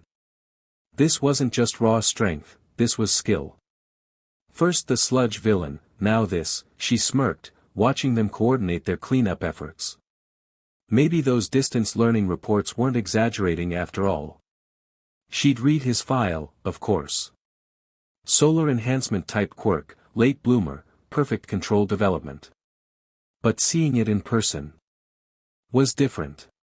The way he switched between powers effortlessly, the natural flow of his movements, the careful consideration for his surroundings, this wasn't just another powerful kid. This was something special. Well, Mirko grinned, cracking her knuckles. Looks like it's time to say hello properly. Let's see what you're really capable of, sunshine. She had a feeling this would be interesting. Very interesting indeed. 10 months before UA exam, today started as a simple community service project with Kirishima. Ended up discovering a new power and meeting the number 6 hero. Life's funny that way. It began at Dagoba Municipal Beach. The place had become a dumping ground over the years, mountains of trash stretching along the shoreline. Perfect training ground, we thought, me practicing precise strength control, Kirishima working on his hardening duration. Dude, this is going to be so manly. Kirishima grinned, activating his quirk. Race you to see who can clear the most trash. Something interesting happened when I grabbed his shoulder to accept the challenge. A surge of solar energy flowed from me into him. His hardening, usually rough and craggy, became smooth like polished diamond. The change was instant and dramatic. When Izuku's solar energy flowed into Kirishima, the transformation was stunning. His usually rough, rocky hardening became something else entirely, smooth, crystalline, almost diamond-like in its perfection. Whoa, Kirishima stared at his transformed arms in awe. This is beyond manly. His normal hardened form, which usually resembled jagged rock, had transformed into perfectly faceted crystal. The red tint of his quirk deepened to a rich crimson, catching sunlight like perfectly cut rubies. But the changes weren't just aesthetic. The durability is off the charts. Kirishima exclaimed, testing his new form. It doesn't even feel like there's a limit anymore. In this enhanced state, Kirishima's abilities evolved dramatically, crystal clear hardening instead of rocky texture ability to extend and reshape his crystalline form at will durability that could withstand even Izuku's strongest hits perfect defensive formation with no weak points enhanced strength and speed while hardened ability to maintain hardening without stamina drain. This is incredible, Midoriya. Kirishima threw a punch that shattered a refrigerator like it was made of paper. It's like Red Riot Diamond form. They spent the next 15 minutes testing his enhanced capabilities. Kirishima could now form crystal spikes, shields, and even complex shapes with his hardening. His movements were faster, his strikes more powerful, and his defense nearly impenetrable. The best part, Kirishima grinned, his entire body gleaming like polished gems, is that it doesn't hurt to maintain it. Usually my hardening strains my muscles after a while, but this feels natural. Izuku took detailed notes. Kirishima enhanced form analysis. Crystal structure suggests molecular rearrangement durability increased by estimated 500%, perfect control over hardening shape and extent, no visible weak points in defense, stamina drain eliminated, power output multiplied significantly, duration, exactly 15 minutes. Note: the enhancement seems to perfect his quirk's natural capabilities rather than just boosting raw power. Fascinating. When the enhancement wore off, Kirishima was buzzing with excitement. Dude, with your power boost and my hardening we're going to be an unstoppable team at you, eh? Watching his friend's enthusiasm, Izuku realized something important. His powers weren't just about what he could do alone, they were about lifting others up too. Making them stronger, helping them shine brighter. Maybe that was another kind of heroism entirely. The peaceful afternoon at Dagoba Beach shattered with the impact of Mirko's landing. Sand exploded outward as the number 6 hero crashed down between Izuku and Kirishima, her trademark wild grin sending chills down their spines. Well, she drawled, cracking her knuckles as her red eyes gleamed with predatory excitement. If it isn't the kid who took down a sludge villain better than the pros. Been watching you two for a while now. Kirishima's crystalline form glinted in the sunlight, still enhanced by Izuku's solar enhancement quirk. Mirko, he stammered, torn between excitement and terror. That's right, Red. Her grin grew wider, more feral. And I've been dying to test out what this kid can really do. She dropped into a fighting stance, practically vibrating with barely contained energy. What do you say, Green Bean? Want to dance? Izuku felt his heart hammering in his chest. The number 6 hero, known for her love of combat and overwhelming strength, was looking at him like a predator who'd found particularly interesting prey. Unless, she taunted, her ears twitching with anticipation, you're scared. The challenge hung in the air like electricity. Kirishima watched wide-eyed as his best friend straightened up, solar energy humming beneath his skin. Okay, Izuku said quietly, settling into his own stance. Let's dance. Mirko's laugh echoed across the beach. Now that's what I like to hear. The sand hadn't even settled from her landing before the real show was about to begin. The beach air crackled with tension as Mirko and Izuku squared off. Kirishima, still in his crystal form, backed away to give them space, his enhanced hardening glinting in the sunlight as he watched with wide eyes. Man, he whispered to himself, this is the most manly and terrifying thing I've ever seen. The contrast between the two fighters couldn't have been more stark. Mirko bounced on her toes, a wild grin splitting her face, her entire body radiating barely contained violence. Her ears twitched with excitement, picking up every slight movement in the sand. Izuku, on the other hand, stood perfectly still, solar energy humming quietly beneath his skin. His movements were measured, calculated, his green eyes tracking Mirko's erratic motions with practiced precision. Come on, kid. Mirko's voice dripped with anticipation. Show me what the guy who froze a villain solid can really do. Should we be stopping this? Kirishima called out nervously, watching Mirko's grin grow more predatory by the second. Nah, Red. Mirko laughed, her eyes never leaving Izuku. Your friend here needs to learn what it's like to fight someone who isn't afraid of his power. The air seemed to grow heavier as Izuku finally shifted his stance. Solar energy began to pool around him, making the sand at his feet crystallize from the sheer pressure. Holy CRP, Kirishima breathed, his enhanced crystal form reflecting the scene like dozens of mirrors. This is actually happening. Mirko's laugh echoed across the beach as she launched herself forward, her kick breaking the sound barrier. Now that's more like it, sunshine. Let's dance. The real fight was about to begin, and Kirishima had a front row seat to what would surely be an epic clash between raw power and controlled strength. The beach erupted into chaos as Mirko launched her first attack. Most would have expected Izuku to rely solely on his solar enhancement powers, but something unexpected happened. Gunhead's martial arts training came alive. Where raw power might have failed, technique found its mark. Izuku's movements were precise, calculated, each block, each redirect using Mirko's own momentum against her. His solar-enhanced reflexes combined with technical martial training created a dance both appealing and terrifying. Mirko's wild grin grew wider. Not bad, kid. Her kicks broke the sound barrier, but Izuku was no longer just blocking. He was weaving, redirecting, using techniques that transformed her explosive attacks into opportunities for countermovement. Kirishima. Izuku called, his voice steady despite the intense combat. Watch her hip rotation. That's where her real power comes from. The crystalline Kirishima watched in awe. This wasn't just a fight, it was a masterclass in combat technique. Mirko's attacks became more complex, more aggressive. But for every wild strike, Izuku had a precise counter. Gunhead's training had taught him something crucial: power wasn't about strength, but about understanding movement. When the dust settled, Izuku was bruised but standing. Mirko stood across from him, her wild smile as she watches all the bruises all over his body disappear now tinged with genuine respect. You're not just a power machine, she laughed. You're a fighter. Izuku smiled back. I've got a lot more to learn. And that, Mirko said, is exactly why you're going to be interesting. Kirishima watched the fight unfold, his crystalline form reflecting the battle from a dozen different angles.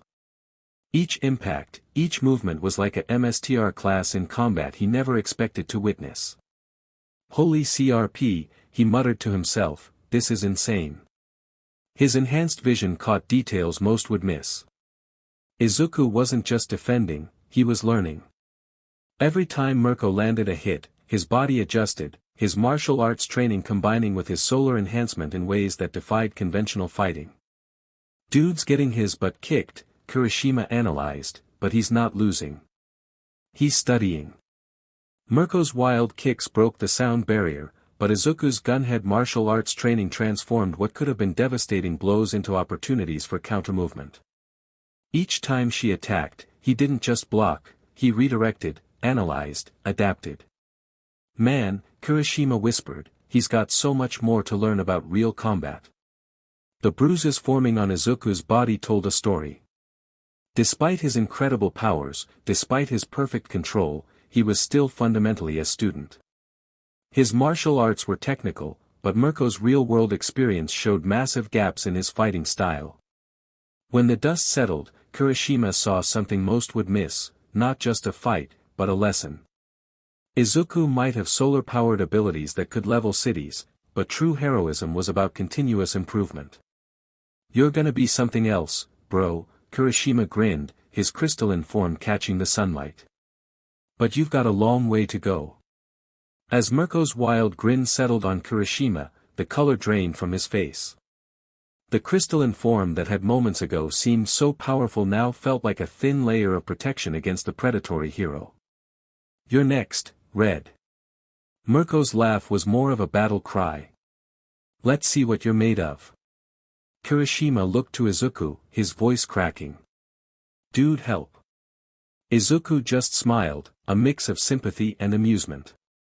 You wanted to train with pro heroes, remember? Mirko bounced on her toes, her rabbit ears twitching with excitement.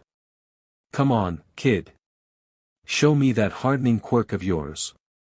No holding back. I think I'd rather hold back, Kirishima muttered, but he knew there was no escaping this. The wild hero was looking at him like a cat eyeing a particularly interesting mouse. Hardening, he called out, trying to sound more confident than he felt. His body crystallized, but compared to his enhanced form from earlier, it seemed almost pale and weak. Mirko's grin grew impossibly wider. Now this is going to be fun. Kirishima's last coherent thought before the training session began was a simple prayer: manly heroes don't cry. Manly heroes don't cry, but deep down, he was pretty sure he was going to cry. Kirishima's crystal form glinted in the sunlight, but the bravado that had filled him moments ago had completely evaporated. Mirko's predatory grin grew wider with each step she took toward him. "You look like you're about to pass out, Red," she laughed, her rabbit ears twitching with excitement. "Where's that manly spirit now?" I am still manly." Kirishima squeaked, his voice cracking embarrassingly. "Totally manly." Izuku couldn't help but burst out laughing. The contrast between Kirishima's earlier confidence and current terror was too perfect. "You wanted to train with a pro hero," he called out, barely containing his amusement. "Looks like you're getting exactly what you wished for." "Not helping, bro." Kirishima's crystal form seemed to shrink as Mirko bounced closer. Mirko's laugh was a mix between a battle cry and pure entertainment. "Come on, kid. Show me what you're made of. Or are you all talk?" Kirishima looked to Izuku with pleading eyes. "Dude, a little backup." Izuku's response was nothing more than a wide grin and a thumbs up. "You wanted to be manly, right? This is your chance." "I'm rethinking my entire life choices right now," Kirishima muttered, as Mirko prepared to launch her first attack. The beach suddenly felt very, very small. And Mirko looked very, very hungry. The beach became a battlefield as Mirko launched her first attack. Kirishima, expecting to be demolished instantly, was shocked to find himself not just surviving, but actually holding his ground. "Not bad, Red." Mirko laughed, her kicks breaking the sound barrier. "Show me what you're made of." Something unexpected happened. Kirishima's hardening, enhanced by Izuku's solar enhancement, transformed beyond his usual rocky form. His crystal-like defense began to absorb and redirect Mirko's attacks with a precision that surprised even himself. "Holy CRP," Kirishima muttered, "I'm actually doing this." Izuku watched from the sidelines, a proud grin spreading across his face. "That's it, Kirishima. Use the enhanced form's flexibility." Mirko's attacks became more complex, testing the limits of Kirishima's newfound abilities. Each blow that would have normally shattered him now seemed to flow around his crystalline defense. "Now this is getting interesting." Mirko's wild smile grew wider. She wasn't holding back, and Kirishima was somehow keeping up. For 15 minutes, the beach became a training ground of pure intensity. Kirishima's movements became more confident, more calculated. The fear that had gripped him earlier transformed into something else, pure, unrestrained determination. When the dust settled, Kirishima was bruised, beaten, but standing. Mirko stood across from him, her wild smile now tinged with genuine respect. "Not bad, Red," she laughed. "Not bad at all." Kirishima's response was a tired but genuine grin. "Manly enough for you." "More than manly," Mirko replied. "You've got potential, kid." Izuku watched, his heart swelling with pride for his friend. Kirishima might have lost the sparring match, but he'd won something far more important: confidence in himself. Chapter 6, Part 6 of Late Bloomer. As the dust settled on Dagoba Beach, Mirko approached Kirishima and Izuku with a wild grin that was equal parts predatory and proud. "Not bad, Red," she said, ruffling Kirishima's hair. "You've got more potential than I thought. Those last few moves. Pure warrior spirit." Kirishima, bruised but beaming, stood a little straighter. "Manly enough for you." "More than manly," Mirko laughed. "You're going to be interesting at you." Turning to Izuku, her expression softened slightly, a rare thing for the wild hero. "And you. Those martial arts combined with that solar enhancement quirk. You're going to be a problem for a lot of villains." Izuku bowed slightly. "Thank you for the training, Mirko-san." "None of that formal stuff," she waved him off. "We're going to be sparring partners now. I want to see how far you can push those powers before you." U.A.'s entrance exam. Really? Kirishima bounced with excitement. More training sessions. Mirko's grin turned dangerous. Once a week. Beach, training grounds, wherever. I want to see what you kids are really made of. No holding back. As they made plans, Izuku noticed something changing. This wasn't just about training anymore. This was about building something, a connection, a path to becoming true heroes. One condition, Mirko added, her eyes glinting. You two tell no one about these sessions. Consider it your first hero secret. Kirishima and Izuku exchanged a look. Their adventure was just beginning. Mirko left as dramatically as she had arrived, tossing her contact card to both boys before disappearing in a blur of motion. The moment she was gone, Kirishima and Izuku's knees buckled. Are we still alive? Kirishima gasped, collapsing onto the sandy beach. I thought we were going to die. Izuku chuckled, feeling a slight drain on his solar energy storage. The training session had been intense, but nothing he couldn't handle. She's something else, isn't she? Manly doesn't even begin to describe it, Kirishima groaned, sprawled out on the beach. How are you still sitting up? I feel like I've been hit by a truck. Multiple trucks. A whole fleet of trucks. Izuku's smile was soft, a mixture of pride and exhaustion. Solar enhancement, he explained. I can recover faster, especially with sunlight. He looked up at the sky, feeling the warmth recharging his energy reserves. Kirishima rolled over, looking at Mirko's card. She wants to train us more before the U.A. exam. Dude, are we ready for this? Ready or not, Izuku laughed, we're going to be heroes. The beach around them was a testament to their training, craters, frozen patches, scorch marks painting a picture of their intense session with the number 6 hero. But more importantly, they were still standing. Still moving forward. Hey, Kirishima said suddenly, want to get some meat buns? Izuku's laugh echoed across the beach. Absolutely. 5 months of intense training with Mirko had transformed both Izuku and Kirishima in ways they never expected. The once trash-filled Dagoba beach was now pristine, a testament to their hard work and dedication. During one particularly intense training session, something unexpected happened. Dude, check this out. Kirishima called out, his body crystallizing without Izuku's touch. The diamond-like hardening that had previously required Izuku's solar enhancement now came naturally to him. Mirko watched with her trademark wild grin. Looks like someone's been improving. Izuku's notebook came out immediately, scribbling observations. Fascinating. The enhancement seems to have triggered a permanent evolution in Kirishima's quirk. No longer dependent on external power boost. Manly, right? Kirishima flexed, his crystal form gleaming in the sunlight. I can hold this form longer, and it's way more stable. As the beach cleanup project concluded, they stood together, two friends who had grown stronger together, ready for the U.entrance exam. Time for a break, Izuku said, feeling the familiar hum of solar energy beneath his skin. But not for long. The real challenge is just beginning. Kirishima grinned.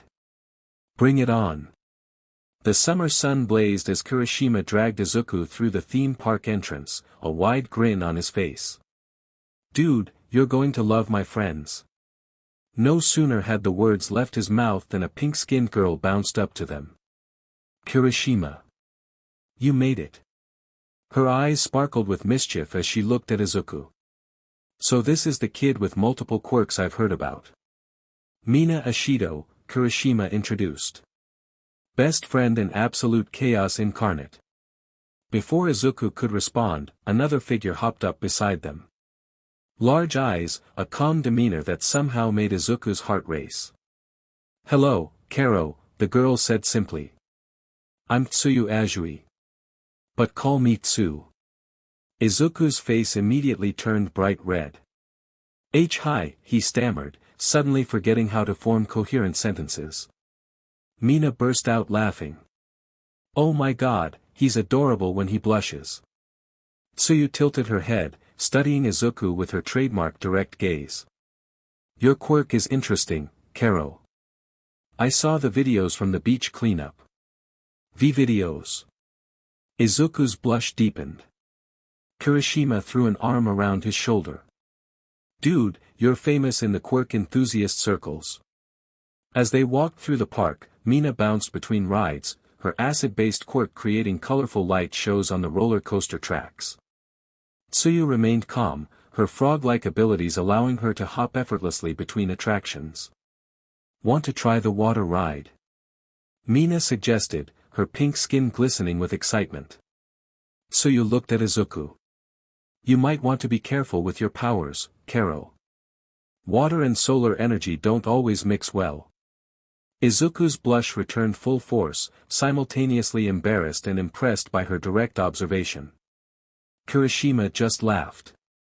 This is going to be the best day ever. As they settled at a table with their food, Mina's eyes sparkled with excitement. Okay, quirk nerd, she pointed at Izuku. I want a full breakdown of your abilities. Izuku's eyes lit up, his notebook appearing as if by magic. Well, my solar enhancement quirk allows me to absorb and process solar energy, which gives me multiple abilities. He began drawing diagrams between bites of his hamburger. Show us. Mina bounced. I want to see both your quirk and Kirishima's new mode.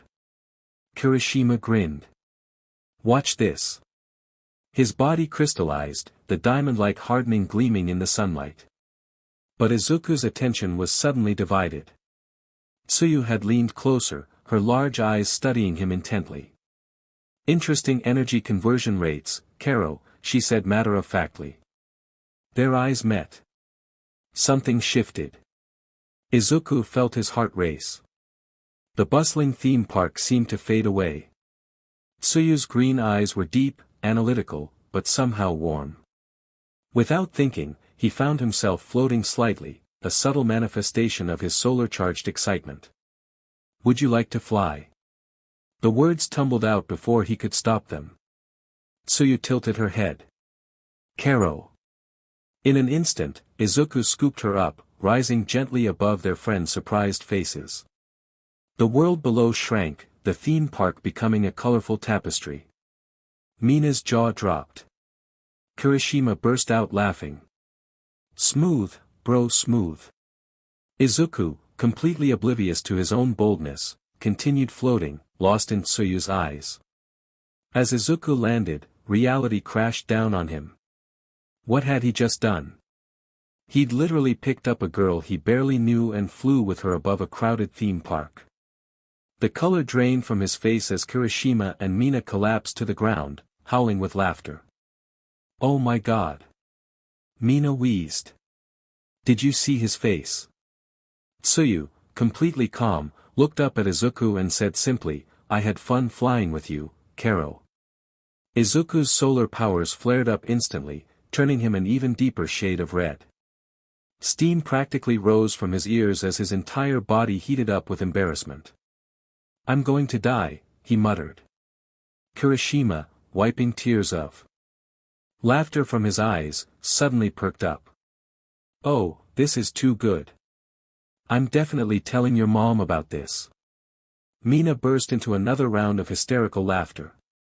Mama Inko is going to love hearing about her son's first flight with a girl. Tsuyu just blinked. Kero. Izuku looked like he wanted the ground to swallow him whole, his solar enhancement making him glow bright red with pure mortification. As everyone prepared to leave the theme park, Tsuyu walked up to Izuku with her usual calm demeanor. Thank you for taking me flying, she said simply. Before Izuku could respond, she leaned in and gave him a quick kiss on the cheek. Izuku immediately blue-screened, his solar powers flaring up and turning him an even deeper shade of red. My first kiss, he muttered, almost to himself.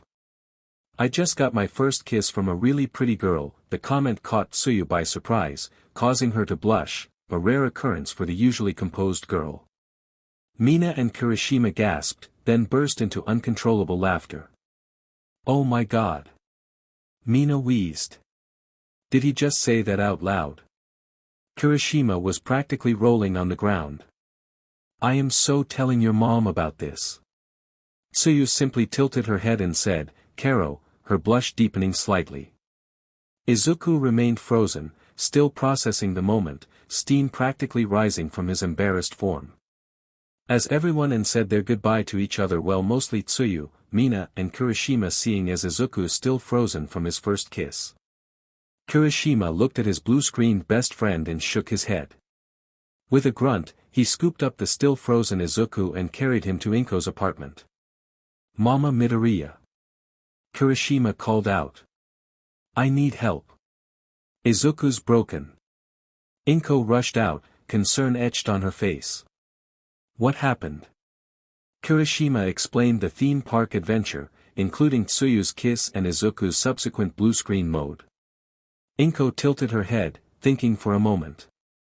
Then an idea popped into her head. Did you see the All Might figure that came out? Just like that, Izuku snapped back to reality. Who? What? Where? Where's my wallet? Inko and Kirishima blinked for a moment before bursting into uncontrollable laughter.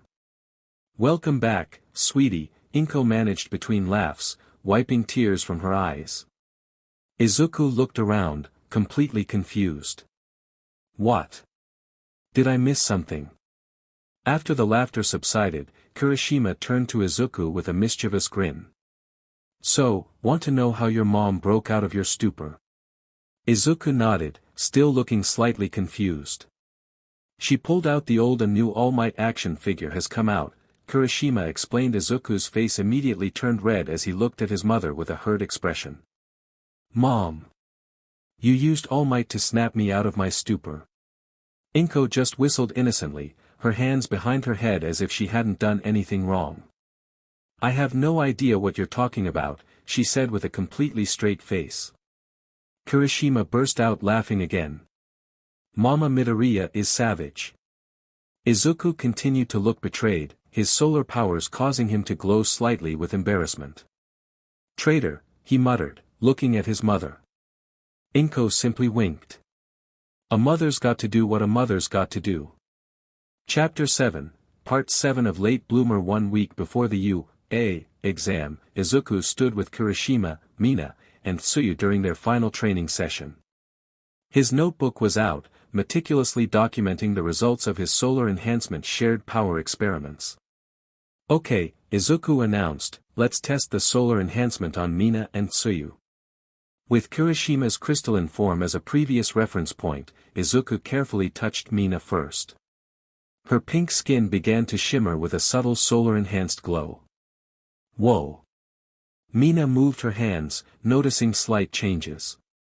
Her acid manipulation seemed more precise, with a slightly increased range. It's like everything feels more controlled. Tsuyu's transformation was more subtle. Her already impressive frog-like abilities gained a slight boost in flexibility and strength, but not as dramatically as Kirishima's previous enhancement. Izuku scribbled notes furiously. Interesting. The enhancement seems to work differently for each quirk. Kirishima's transformation was the most dramatic, while Mina and Tsuyu show more nuanced improvements. Kirishima peered at the notebook. So it's not a one-size-fits-all power-up. Exactly, Izuku replied. Each quirk responds differently to the solar enhancement. The core principle remains the same, temporary boost of existing abilities, but the manifestation varies. Notes from his observation, Kirishima, most dramatic transformation, crystalline form, Mina, improved acid control and precision. Tsuyu, subtle strength and flexibility. Increased duration remains consistent at 15 minutes. No apparent negative side effects. We're ready for you, Izuku said, closing his notebook with a determined smile. Whatever comes our way, we'll face it together. The beach had become a training ground for Izuku, Kirishima, Mina, and Tsuyu. Their sparring match caught the attention of 3 unexpected observers, the legendary U.A. Big Three. Mirio Togata, Nijire Hado, and Tamaki Amajiki approached, initially planning to help with the community service project they'd heard about. Instead, they found a pristine beach and 4 students engaged in an intense training session. Wow! Midoriya bounced excitedly. Look at them go. Mirio watched with a critical eye, impressed by the precise movements and controlled power. Those kids are serious about becoming heroes, he observed. Tamaki hung back, slightly overwhelmed by the intensity of the training. Izuku, mid-spar with Kirishima, noticed their arrival. His solar enhancement quirk made his movements fluid, crystal-like energy crackling around him as he dodged Kirishima's hardened attacks. Mina and Tsuyu watched from the sidelines, their own quirks on display as they analyzed the fight. The big 3 stood in stunned silence. This wasn't just a casual beach workout, this was a carefully orchestrated training session that rivaled professional hero preparation. I thought we were coming to help clean up, Mirio muttered, but it looks like they've beaten us to it. Midoriya couldn't take her eyes off the sparring match. Isn't this exciting? Tamaki just hoped they wouldn't be noticed. The beach fell silent as the 3 approached. Mirio Togata stepped forward first, his bright smile radiating confidence. Hey there. I'm Mirio Togata from U.A.'s second year. Midoriya bounced excitedly, her energy almost visible. I'm Midoriya Hado. Your training looks so amazing. Can I ask a million questions about your quirks? Tamaki hung back, mumbling softly, I'm Tamaki Amajiki. Izuku's analytical side immediately kicked in. His notebook appeared as if by magic, ready to document everything. The next gen U.A. Big 3, he muttered, solar energy humming slightly beneath his skin. Mirio's eyes locked onto Izuku and Kirishima with a competitive gleam. You two look like you've got some serious training going on. How about a special match? Me versus both of you. 2 versus 1. What do you say? Kirishima's eyes went wide. Manly, he shouted, immediately hardening into his crystal form. Izuku's solar enhancement began to activate, subtle energy crackling around him. Are you sure? He asked cautiously. We've been training intensely. Mirio's grin grew wider. That's exactly why I want to see what you can do. Mina and Tsuyu stepped back, Tsuyu calmly observing while Mina pulled out her phone. This is going to be epic, she whispered. Midoriya bounced between excitement and curiosity. Oh, this is going to be so interesting. Tamaki just hoped they wouldn't destroy the beach they'd worked so hard to clean up. The challenge was set. A third-year hero student against 2 determined soon-to-be first-year hopefuls, their solar enhancement and hardening quirks ready to be tested against Mirio's legendary abilities. Mirio's mastery as leader of the group became immediately apparent.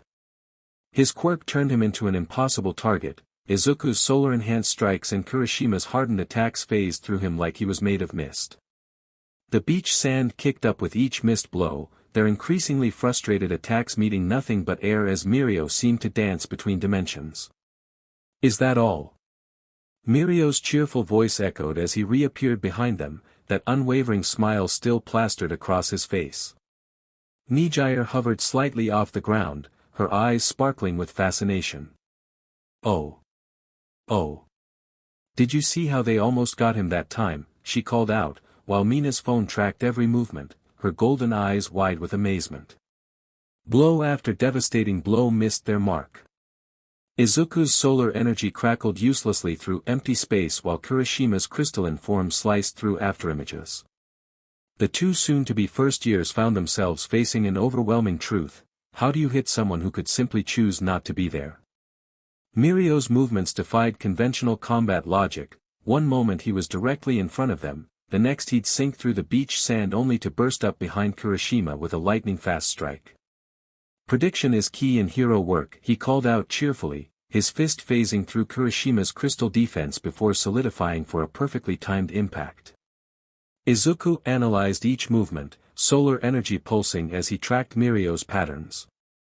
The third-year student's mastery was incredible. He could selectively solidify parts of his body mid-phase, turning simple dodges into devastating counterattacks. When Izuku tried to predict his emergence point with a solar-charged kick, Mirio simply let it pass through him, simultaneously phasing up through the ground to land a solid hit on Izuku's solar plexus. "You've got to think 3 steps ahead," Mirio advised, his body half submerged in the sand.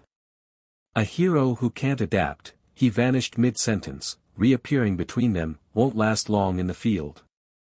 That's when it happened. As Izuku recovered from the hit, he caught Kirishima's eye.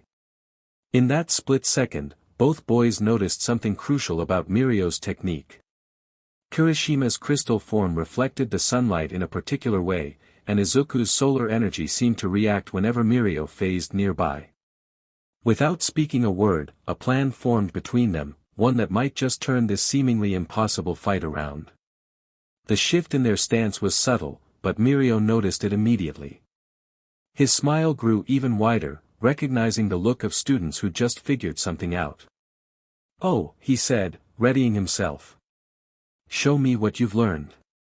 The tide of battle shifted in an instant. Izuku and Kirishima's strategy was brilliantly simple. Izuku strppd down to his shorts while Kirishima crystallized into his most reflective form. The combination of Izuku's solar-enhanced body and Kirishima's crystal surface created a dazzling light show that lit up the entire beach. "My eyes!" Mirio yelped, instinctively phasing to avoid an attack that never came. But in that moment of distraction, he forgot one crucial detail: his clothes didn't phase with him. The resulting scene sent Midoriya, Mina, and Tsuyu diving for cover, their faces flushed bright red. Tamaki spun around so fast he nearly tripped, muttering, "I want to go home, I want to go home, I want to go home," and there stood Mirio, completely unfazed by his sudden wardrobe malfunction, bursting into his signature hearty laugh. "Now that's thinking outside the box," he declared, still completely naked. "Using my Quirk's weakness against me, brilliant. Though maybe we should call this match before we scandalize the entire beach." The laughter proved contagious, even as Izuku frantically offered Mirio his gym jacket and Kirishima tried to create a crystal privacy screen. It wasn't exactly the victory they'd imagined, but they definitely succeeded in surprising the leader of the Big Three. The setting sun cast long shadows across the beach as Mirio approached his 2 opponents turned students. His trademark smile held a different quality now, less the competitive grin of a challenger and more the proud beam of a mentor. "You know what impressed me most," he said, placing a hand on each of their shoulders. "It wasn't just the creative solution, though that was certainly memorable." He chuckled, rubbing the back of his head. "It was how you both adapted and communicated without words. That's a rare talent, especially for soon-to-be first years." His expression grew thoughtful as he gestured to the scattered footprints in the sand where their battle had played out. "Every move you made, even the ones that missed, taught you something. Izuku, you were analyzing my patterns from the start, weren't you? And Kirishima, you kept adjusting your crystal density to try different approaches. That's exactly what future heroes need, the ability to learn while fighting." He struck his signature pose, pointing toward the horizon.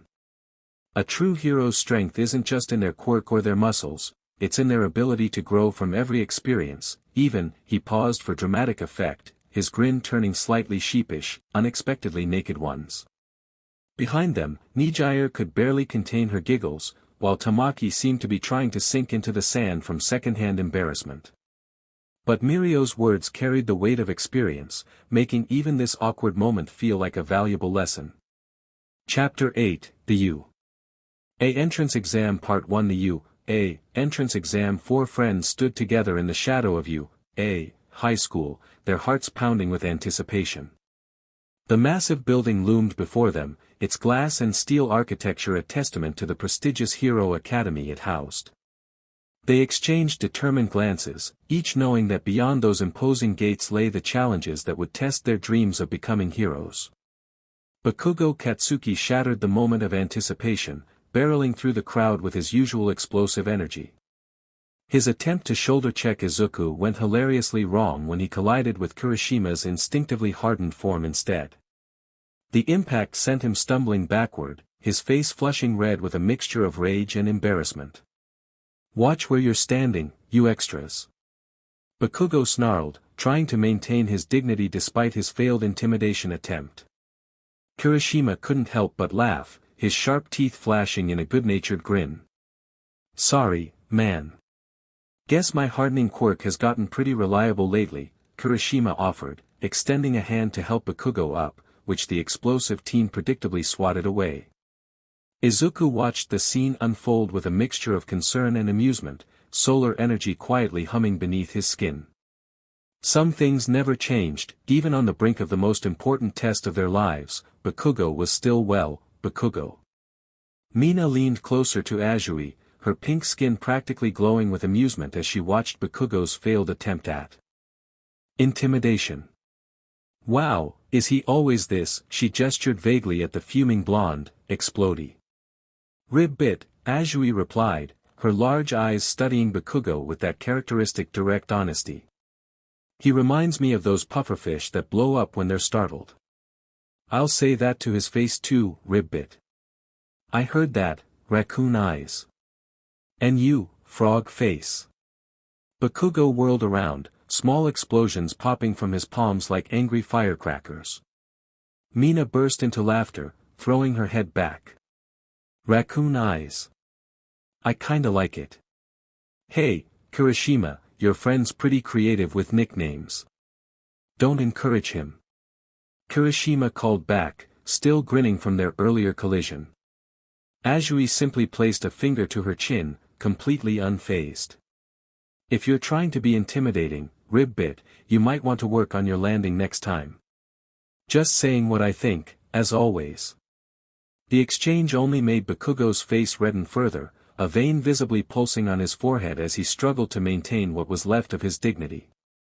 As Bakugo stormed off in a huff, Izuku called out enthusiastically to his friends, "Come on, let's." His foot caught on a loose stone, sending him pitching forward. Solar energy instinctively flickered beneath his skin as he prepared to catch himself, but before he could activate his quirk, a small hand reached out and touched him. Suddenly, the world tilted strangely as gravity released its hold. Izuku found himself floating in mid-air, suspended like a leaf in a gentle breeze. He turned his head to find a girl with round rosy cheeks and warm brown hair smiling at him, her hand still outstretched. "Are you okay?" she asked, her voice bright and concerned. "Sorry for using my quirk without asking. I just thought it'd be bad luck to fall before the exam." Izuku's brain short-circuited for a moment, and before he could stop himself, he mumbled, "Wow, she's almost as cute as Tsu." The words hung in the air for a painful second before Izuku's eyes widened in horror. He'd said that out loud. He'd actually said that out loud. Mina and Kirishima immediately doubled over with laughter, tears streaming down their faces.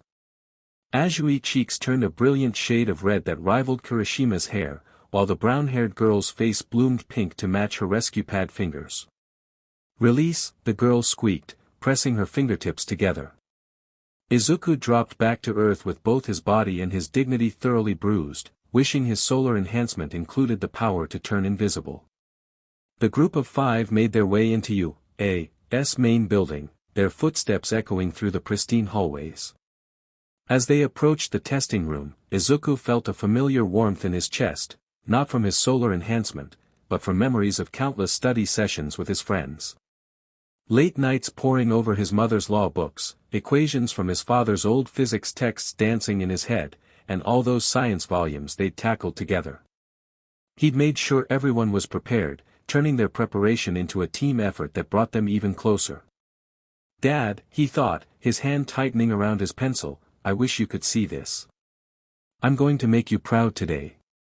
Unknown to the excited group, a gaunt figure watched from the shadows, his hollow eyes fixed on Izuku with barely contained animosity. "I won't let you have your way in this school," the skeletal man muttered, his words lost in the bustling hallway.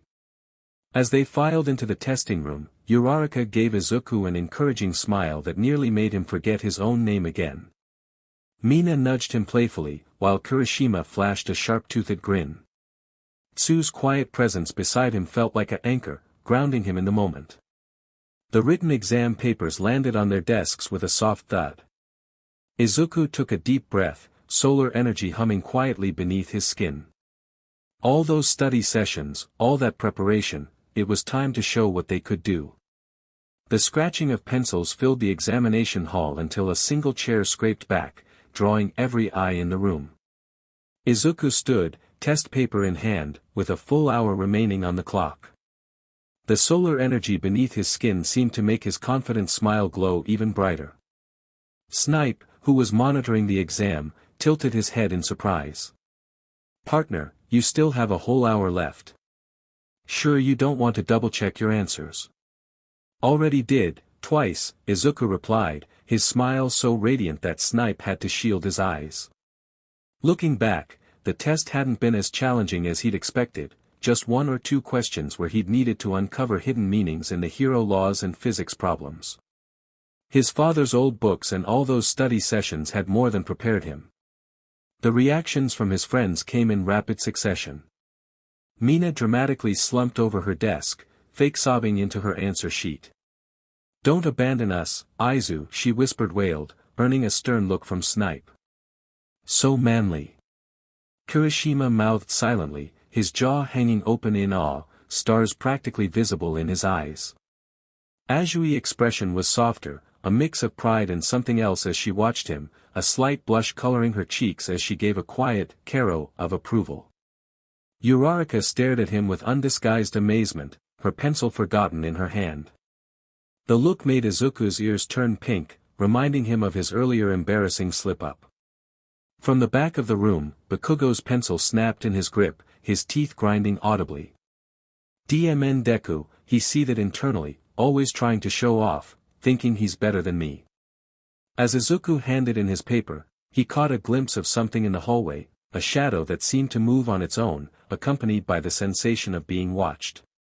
But when he looked again, there was nothing there. Through the empty hallway outside the exam room, the skeletal figure moved like a shadow, his hollow eyes never leaving Izuku's silhouette through the classroom window. The boy's solar energy, barely visible beneath his skin, seemed to mock everything the man stood for. "Impressive, finishing so quickly," he muttered, his gaunt fingers curling into a fist. "But raw intelligence isn't everything, young Midoriya. The practical exam will show everyone your true colors." A bitter smile crossed his face as he remembered the beach incident, how this boy and his friends had managed to clean up that entire shoreline, their quirks working in perfect harmony. The man's own power flickered weakly within him, like a dying ember struggling to stay alive. He pulled back deeper into the shadows as Present Mike passed by, chattering excitedly about the upcoming practical exam. Once alone again, he cast one final glance at Izuku. "Soon enough, we'll see if you're truly worthy of being here," he whispered, his words carrying the weight of unspoken history. "Or if you're just another pretender playing at being a hero." The figure melted away into the darkness of the corridor, leaving behind only questions and the faint scent of decay in the air. The cafeteria buzzed with nervous energy as students decompressed between exams. Izuku had barely claimed a table when he heard an all-too-familiar zombie groan behind him. He whirled around, solar energy instinctively flaring beneath his skin, to find Mina and Kirishima shuffling toward him like extras from pre-Quirk movie World War Z. "Izuku," Mina dramatically, lurching forward with outstretched arms. "How could you abandon us?" His fight-or-flight response kicked in for a split second. Before Mina reached him, grabbing his shoulders and shaking him like a rag doll. "I thought we were friends. That test was so hard, and you just zoomed through it like some kind of genius." Sorry. Izuku laughed, patting her head apologetically as her zombie act dissolved into exhausted giggles. "I guess all those study sessions really paid off." The rest of their group caught up, Azui and Uraraka trying to hide their amusement at Mina's theatrical performance. They'd managed to snag a table near the front, where the legendary Lunch Rush was serving up his famous energy-boosting meals. Izuku's eyes lit up at the sight of the pro-hero cooking. "Oh wow, did you know Lunch Rush's quirk actually enhances the nutritional value of, nope," Kirishima declared, grabbing one of Izuku's arms while Mina took the other. No analysis mode until after we eat. I need brain fuel before I can handle another Quirk lecture. But his cooking technique is fascinating. Izuku protested as they dragged him toward the serving line, Azui and Uraraka following behind, their laughter echoing through the cafeteria. Chapter 9, The U.A. Entrance Exam Part 2. The massive U.A. auditorium buzzed with nervous energy as students filed in for the practical exam briefing. Izuku's heart sank when he realized their assigned seating meant goodbye to most of their group. Mina, Ashi, and Uraraka were directed to different sections, having come from other schools. TCH, just my luck, Bakugo growled as Izuku and Kirishima ended up in seats flanking him. Stuck between a nerd and shitty hair.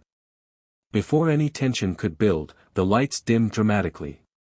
A spotlight burst to life, illuminating Present Mike as he rocketed onto the stage with his signature flair. Yeha! How are you doing, listeners? Can I get a he?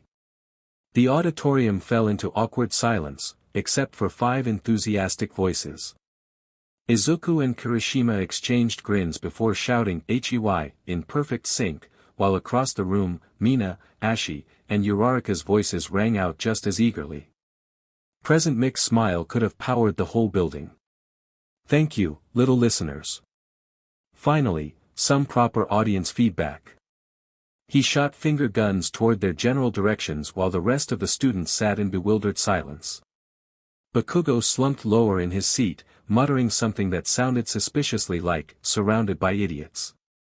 Present Mike had barely launched into his explanation when a hand shot up like a mechanical lever. A tall student with blue hair and an oddly rigid posture stood, his glasses glinting in the auditorium lights. Excuse me, sir. I must point out that there appears to be an error in U.A.'s official handout. His voice carried through the auditorium like a programmed announcement. He then spun robotically toward Izuku and Kirishima. And you too. This childish behavior is unbecoming of U.A. applicants. If you cannot take this seriously, page 4, section B details the 3 types of villain robots will encounter, 1 pointers for agility, 2 pointers for strength assessment, and 3 pointers for tactical thinking. The handout also mentions a 4th obstacle that's worth 0 points, designed to test split-second decision-making under pressure. Izuku's clear voice cut through the tension, reciting Present Mick's presentation word for word before it had even begun. If you can't handle a little background noise or friendly enthusiasm, who's really not taking things seriously? Across the auditorium, Mina, Ashi, and Uraraka, who had been ready to jump to their friend's defense, sat back with satisfied smirks. Even Bakugo looked mildly impressed, though he quickly covered it with his usual scowl. The blue-haired student stood frozen, his mouth opening and closing like a malfunctioning robot. Yeah. Present Mike pointed enthusiastically at Izuku. That's exactly right, listener. Now, how about we let me do my job and explain the rest of the awesome challenges waiting for you? Remember, Izuku's voice carried through the corridor as his friends gathered for one last moment together. Being a hero isn't just about destroying robots or showing off power. It's about helping those in need. Every person we save, every hand we extend, that's what makes a true hero. His friends nodded in agreement, their expressions determined. Even Uraraka, who'd been nervously fiddling with her gym uniform, seemed to stand taller. TCH, Bakugo's scoff cut through the moment as he passed by. Like saving some weakling is gonna help you become strong, Deku. Power is everything in this world. He stormed off toward his assigned battle center, small explosions crackling in his palms. Unknown to the gathered students, multiple cameras tracked their every move. In a dimly lit observation room, 7 figures watched the feeds with interest, particularly focused on Izuku and his friends. The boy understands the true essence of heroism, one of the figures noted, earning nods of approval from the others. But in the corner, away from his colleagues, the skeletal figure struggled with an internal battle. Could I have been wrong? He wondered, his sunken eyes fixed on Izuku's earnest expression. No, he has to be connected to all for one. And yet, his emaciated hands clenched into fists as he watched the boy who seemed to embody everything a hero should be. Outside Battle Center B, Izuku spotted Uraraka doing breathing exercises to calm her nerves. He started toward her, hoping to offer some encouragement, when a rigid hand clamped down on his shoulder. "You there?" It was the blue-haired student from the auditorium, his glasses gleaming with disapproval. "Are you planning to distract that girl? She appears to be focusing for the trials ahead. As you, applicants, we must, and start." Present Mick's voice boomed across the battlefield, catching everyone off guard. While other students stood frozen in confusion, solar energy surged through Izuku's body. In one fluid motion, he scooped Uraraka into his arms bridal style, her surprised "eep" lost in the wind as they shot past the still lecturing student and through the city gates. "Sorry for surprising you," Izuku called out as they zoomed forward, his solar-enhanced speed leaving the other contestants in the dust. "But Present Mike always says there's no countdown in real hero work." Uraraka's initial shock melted into determined excitement. "That was amazing. Now let's show them what we can do." Behind them, the blue-haired student stood slack-jawed at the gates, his lecture forgotten as he watched their retreating forms. Such speed. And initiative. Izuku set Uraraka down with careful precision at an intersection that offered multiple escape routes. "The buildings here provide good cover," he explained professionally, keeping a respectful distance. "And there's a perfect spot to use your zero gravity if you need height advantage." He'd noticed her quirk during their brief encounter earlier, and his analytical mind had already mapped out how she could best use it. "Good luck. And remember, a true hero's job isn't just about destroying robots. It's about protecting others too." With a friendly wave and a surge of golden energy beneath his skin, he vanished into the concrete maze. The scene he encountered next would have been intimidating to most: 3 two-pointers, their mechanical claws clicking menacingly as they approached from the left, 4 one-pointers rolling forward on their tank-like treads from the right, and 5 massive three-pointers blocking the road ahead, their red sensors all locking onto him at once. Time seemed to slow as solar energy flooded his system. To the cameras monitoring the exam, what happened next appeared as nothing more than a golden streak of light, a brief flash that danced between the robots with impossible precision. Each movement was calculated, each strike purposeful, ensuring the falling debris wouldn't endanger any nearby examinees. By the time the other students heard the commotion and turned to look, all that remained was Izuku standing amid a field of sparking mechanical parts, his solar energy dimming back to a subtle glow beneath his skin. The entire encounter had lasted less than a second. Points tally, 23, and his expression showed he was just warming up. In the observation room, several monitors tracked his movement, or tried to. Most of the cameras could only capture blurred afterimages of his speed. The skinny figure in the corner gripped his chair tighter, his internal conflict growing. This kind of power, it was unprecedented. In the dimly lit observation room, 7 of UA's finest teachers watched the multiple screens with growing amazement. Izuku's golden trail blazed across one monitor, leaving destroyed robots in his wake, but what caught their attention wasn't just the destruction.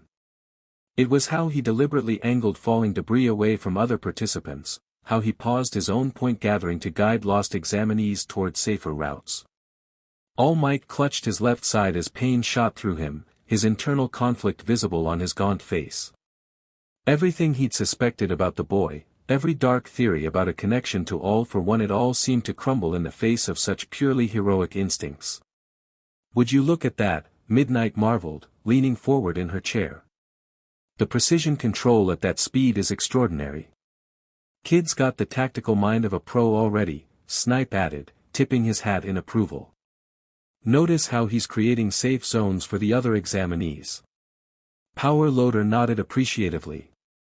"And the way he's dismantling my robots, clean breaks, minimal collateral damage. That's rare." But it was Aizawa who seemed most intrigued, his usually tired eyes sharp with interest. It's not just him, he said, gesturing to other screens showing Mina melting through robots while helping fallen examinees, Kirishima acting as a human shield for others, and Ashi using her frog form abilities to rescue trapped participants. His entire friend group shows remarkable potential. They've internalized what real hero work means. Suddenly, Aizawa's expression darkened. Unlike that one. He directed their attention to another screen, where Bakugo was leaving a path of excessive destruction in his wake. Die. Die. Get out of my way, extras.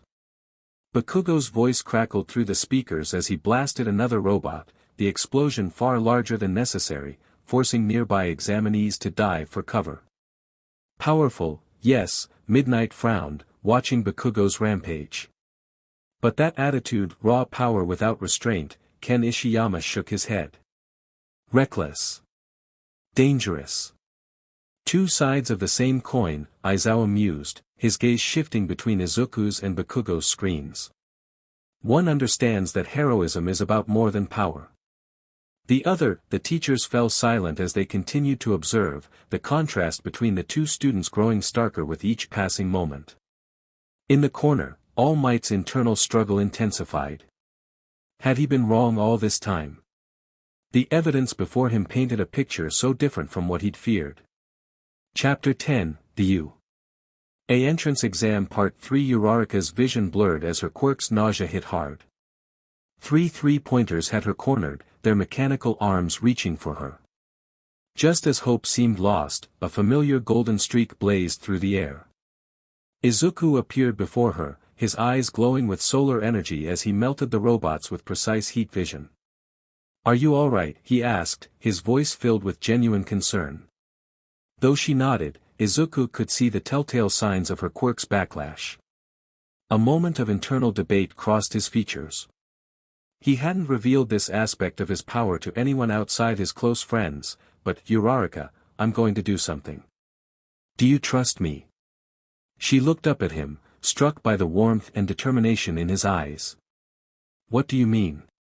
His smile radiated reassurance. Do you trust me?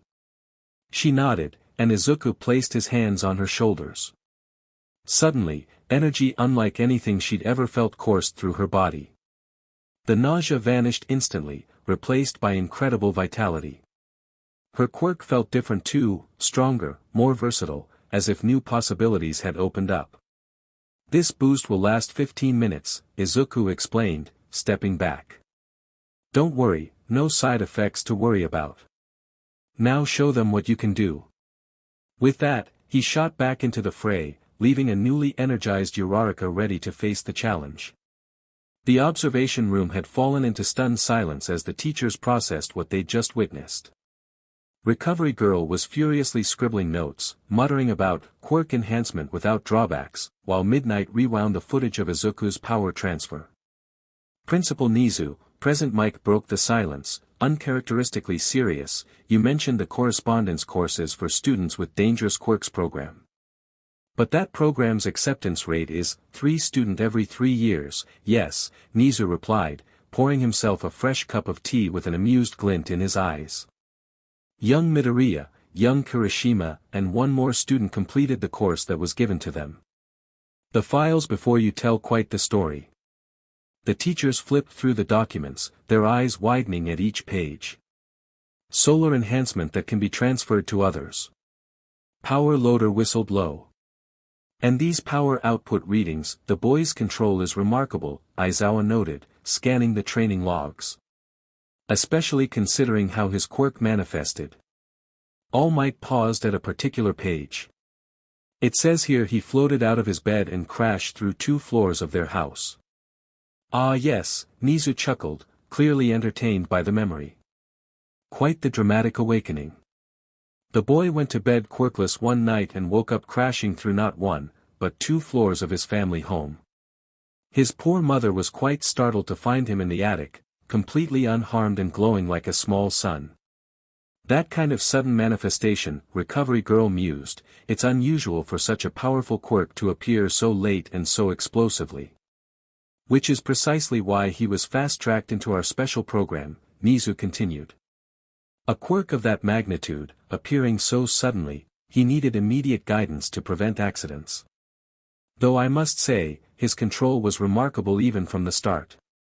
On the monitors, Uraraka was demonstrating incredible control with her enhanced quirk, creating complex zero-gravity combinations that would have been impossible minutes ago. Her movements were precise, confident, but most notably, she was using her enhanced power to protect other examinees while fighting robots. Just like her temporary power donor, Snipe observed. She's picked up on his hero instincts too. The influence of proper heroic mentality, Aizawa nodded approvingly.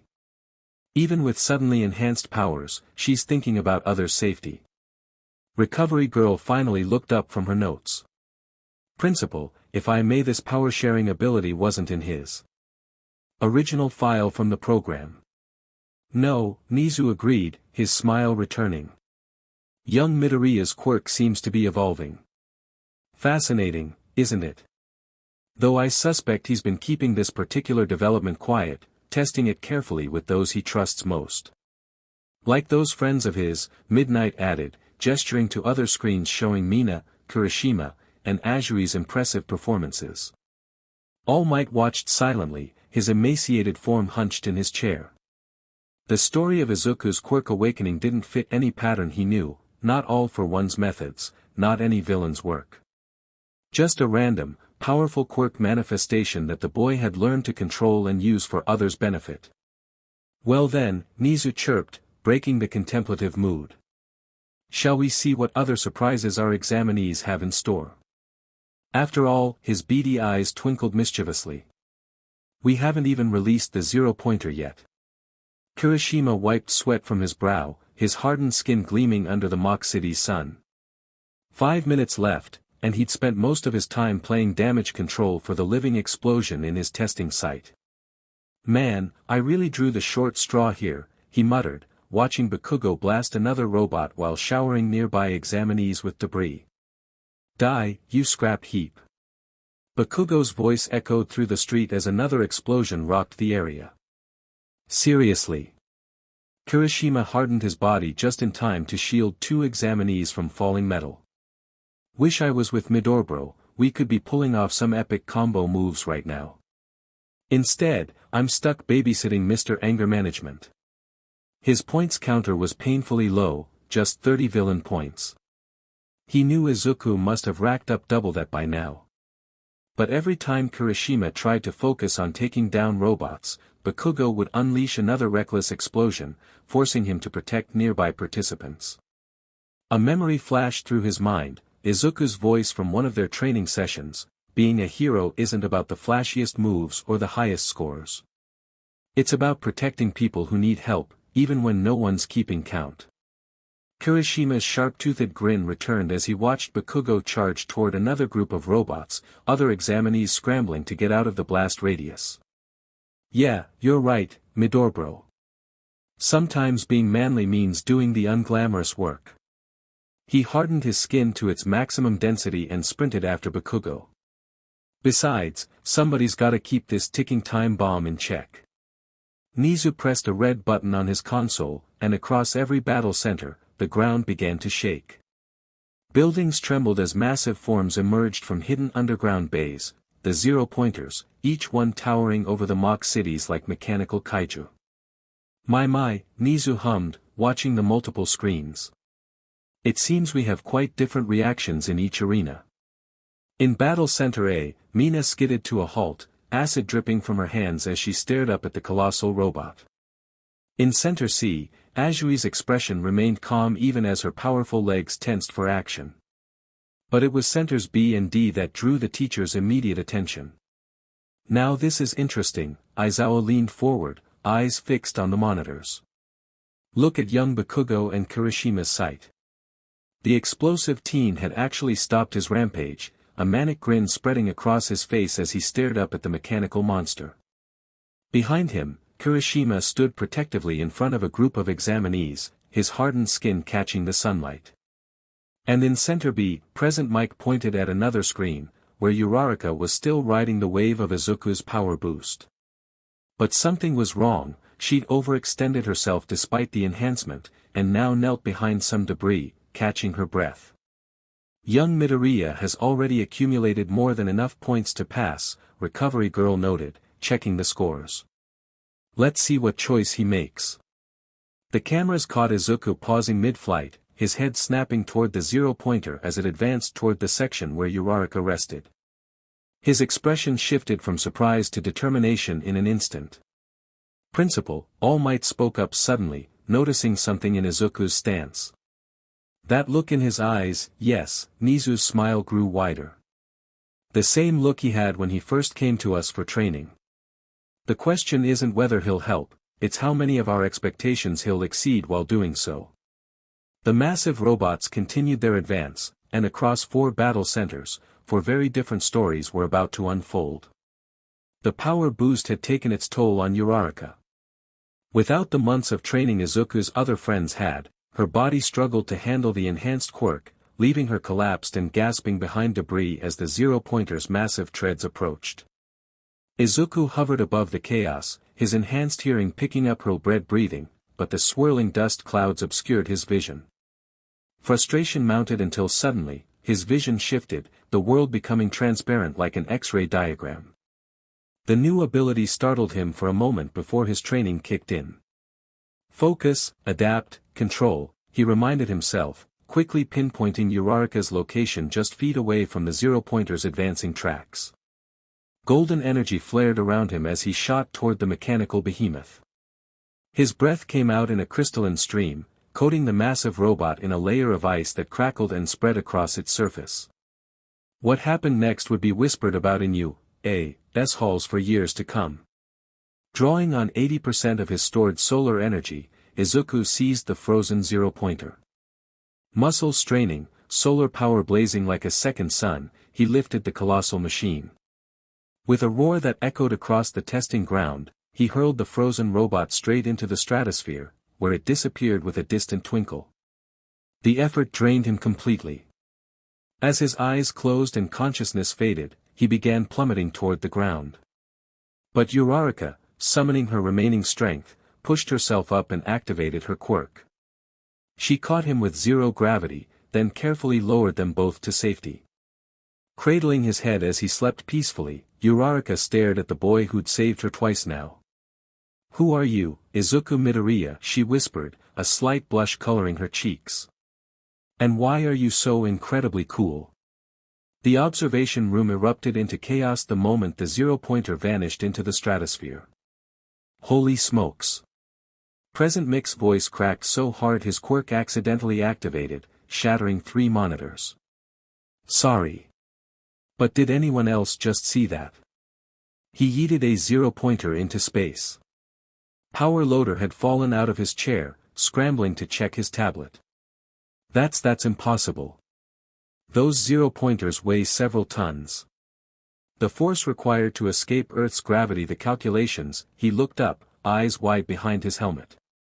What kind of monster strength? The precision of that ice attack first, Aizawa muttered, rewinding the footage. He didn't just throw it, he strategically weakened its structure, reduced its mass problem-solving even while rushing to save someone. Midnight fanned herself with a folder. Is anyone else feeling a little overwhelmed? Because that was, she whistled low. That was something else. Principal, Recovery Girl turned to Nizu, who was calmly sipping his tea despite the chaos. Just how much power has that boy been holding back during training? The better question, Snipe drawled, is how much more powerful can he get? Kids. Already throwing robots into orbit. All Might sat frozen, tea spilling unnoticed from his dropped cup. The display of raw power combined with strategic thinking and heroic instinct had shattered his remaining doubts. No villain's creation would risk everything to save others like that. Oh my, Nizu's eyes sparkled with delight as he watched the footage again. It seems our special program graduate still has quite a few surprises up his sleeve. Though, he glanced at the maintenance budget on his desk. We may need to allocate more funds for replacement zero-pointers. Across the different battle centers, all activity ground to a halt as examinees and robots alike stood transfixed by the sight unfolding at Battle Center B. In Center A, Mina's jaw dropped as she watched her friend lift the colossal machine. "That's my Izuku," she squealed, acid accidentally melting the ground beneath her feet.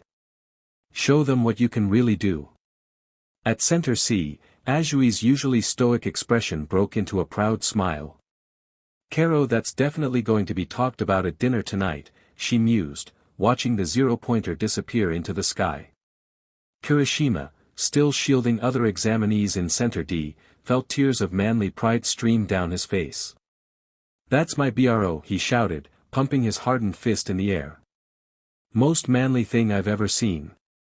Did you all see that? That's what a real hero looks like." But the most dramatic reaction came from Bakugo. His explosions actually stopped mid-blast, palms smoking as he stared at the distant spectacle. His eyes widened to the point of bulging, veins pulsing in his forehead. What the actual?" Bakugo's voice started low, then rose to a scream. "What the hell, DKU? Throwing robots into space now? Who the hell do you think you are?" Small explosions popped from his palms like angry firecrackers as he watched his childhood friend demonstrate power that exceeded anything he'd imagined. "That DMN nerd, how did he?" His meltdown was so spectacular that even the nearby zero-pointer seemed to pause its advance, as if confused by the explosive teen's reaction. "That's it!" Bakugo roared, turning to his own zero-pointer with manic determination. "You think you're so special, DKU? Watch this." He launched himself toward his zero-pointer, explosions blazing. "I'll send mine to the moon. Die, you oversized trash can." Bakugo rocketed toward the zero-pointer, his explosions echoing across Battle Center D. "If that nerd can do it, I'll," smack. The zero-pointer's massive hand moved with surprising speed, swatting Bakugo mid-rant. Time seemed to slow as his expression cycled through an impressive range of emotions, confidence, to confusion, to shock, to outrage, and finally settling on what could only be described as surprised angry chihuahua face. His spiky hair flattened on one side from the robot's slap, his eyes comically wide, mouth frozen in a perfect O of disbelief as he pinwheeled through the air. Kirishima watched the scene unfold with the deadest of deadpan stares, his usual sharp-toothed grin nowhere to be seen. "Bro," he muttered, shaking his head, "that was the least manly thing I've ever seen." The zero-pointer actually paused, its head tilting slightly as if confused by the audacity of this tiny human. It even looked at its hand, as if checking to make sure it hadn't gotten any explosion residue on itself. "That doesn't count." Bakugo's distant voice echoed as he pulled himself from a Bakugo-shaped crater in a nearby wall. "I wasn't ready. This time dude," Kirishima called out, still wearing that dead-eyed stare, "just stop. You're embarrassing yourself." In the observation room, the teachers lost all semblance of professionalism. Present Mike fell out of his chair, rolling on the floor. "Did you see his face? Like a surprised Pomeranian." Even Aizawa's shoulders were shaking with suppressed laughter. "I'm saving this footage. For educational purposes, of course." "Of course," Midnight agreed, wiping tears from her eyes. "To teach students about proper approaching techniques." Power Loader had to lift his helmet to catch his breath. The zero-pointer checking its hand. "I didn't program that response, but it's perfect." All Might tried to maintain his dignity, but the sight of Bakugo's perfect face as he sailed through the air broke him. Tea sprayed from his mouth as he doubled over laughing, his skeletal form shaking. "Oh my," Nizu chuckled, rewinding the footage. "Shall we watch it again? In slow motion perhaps?" "Wait."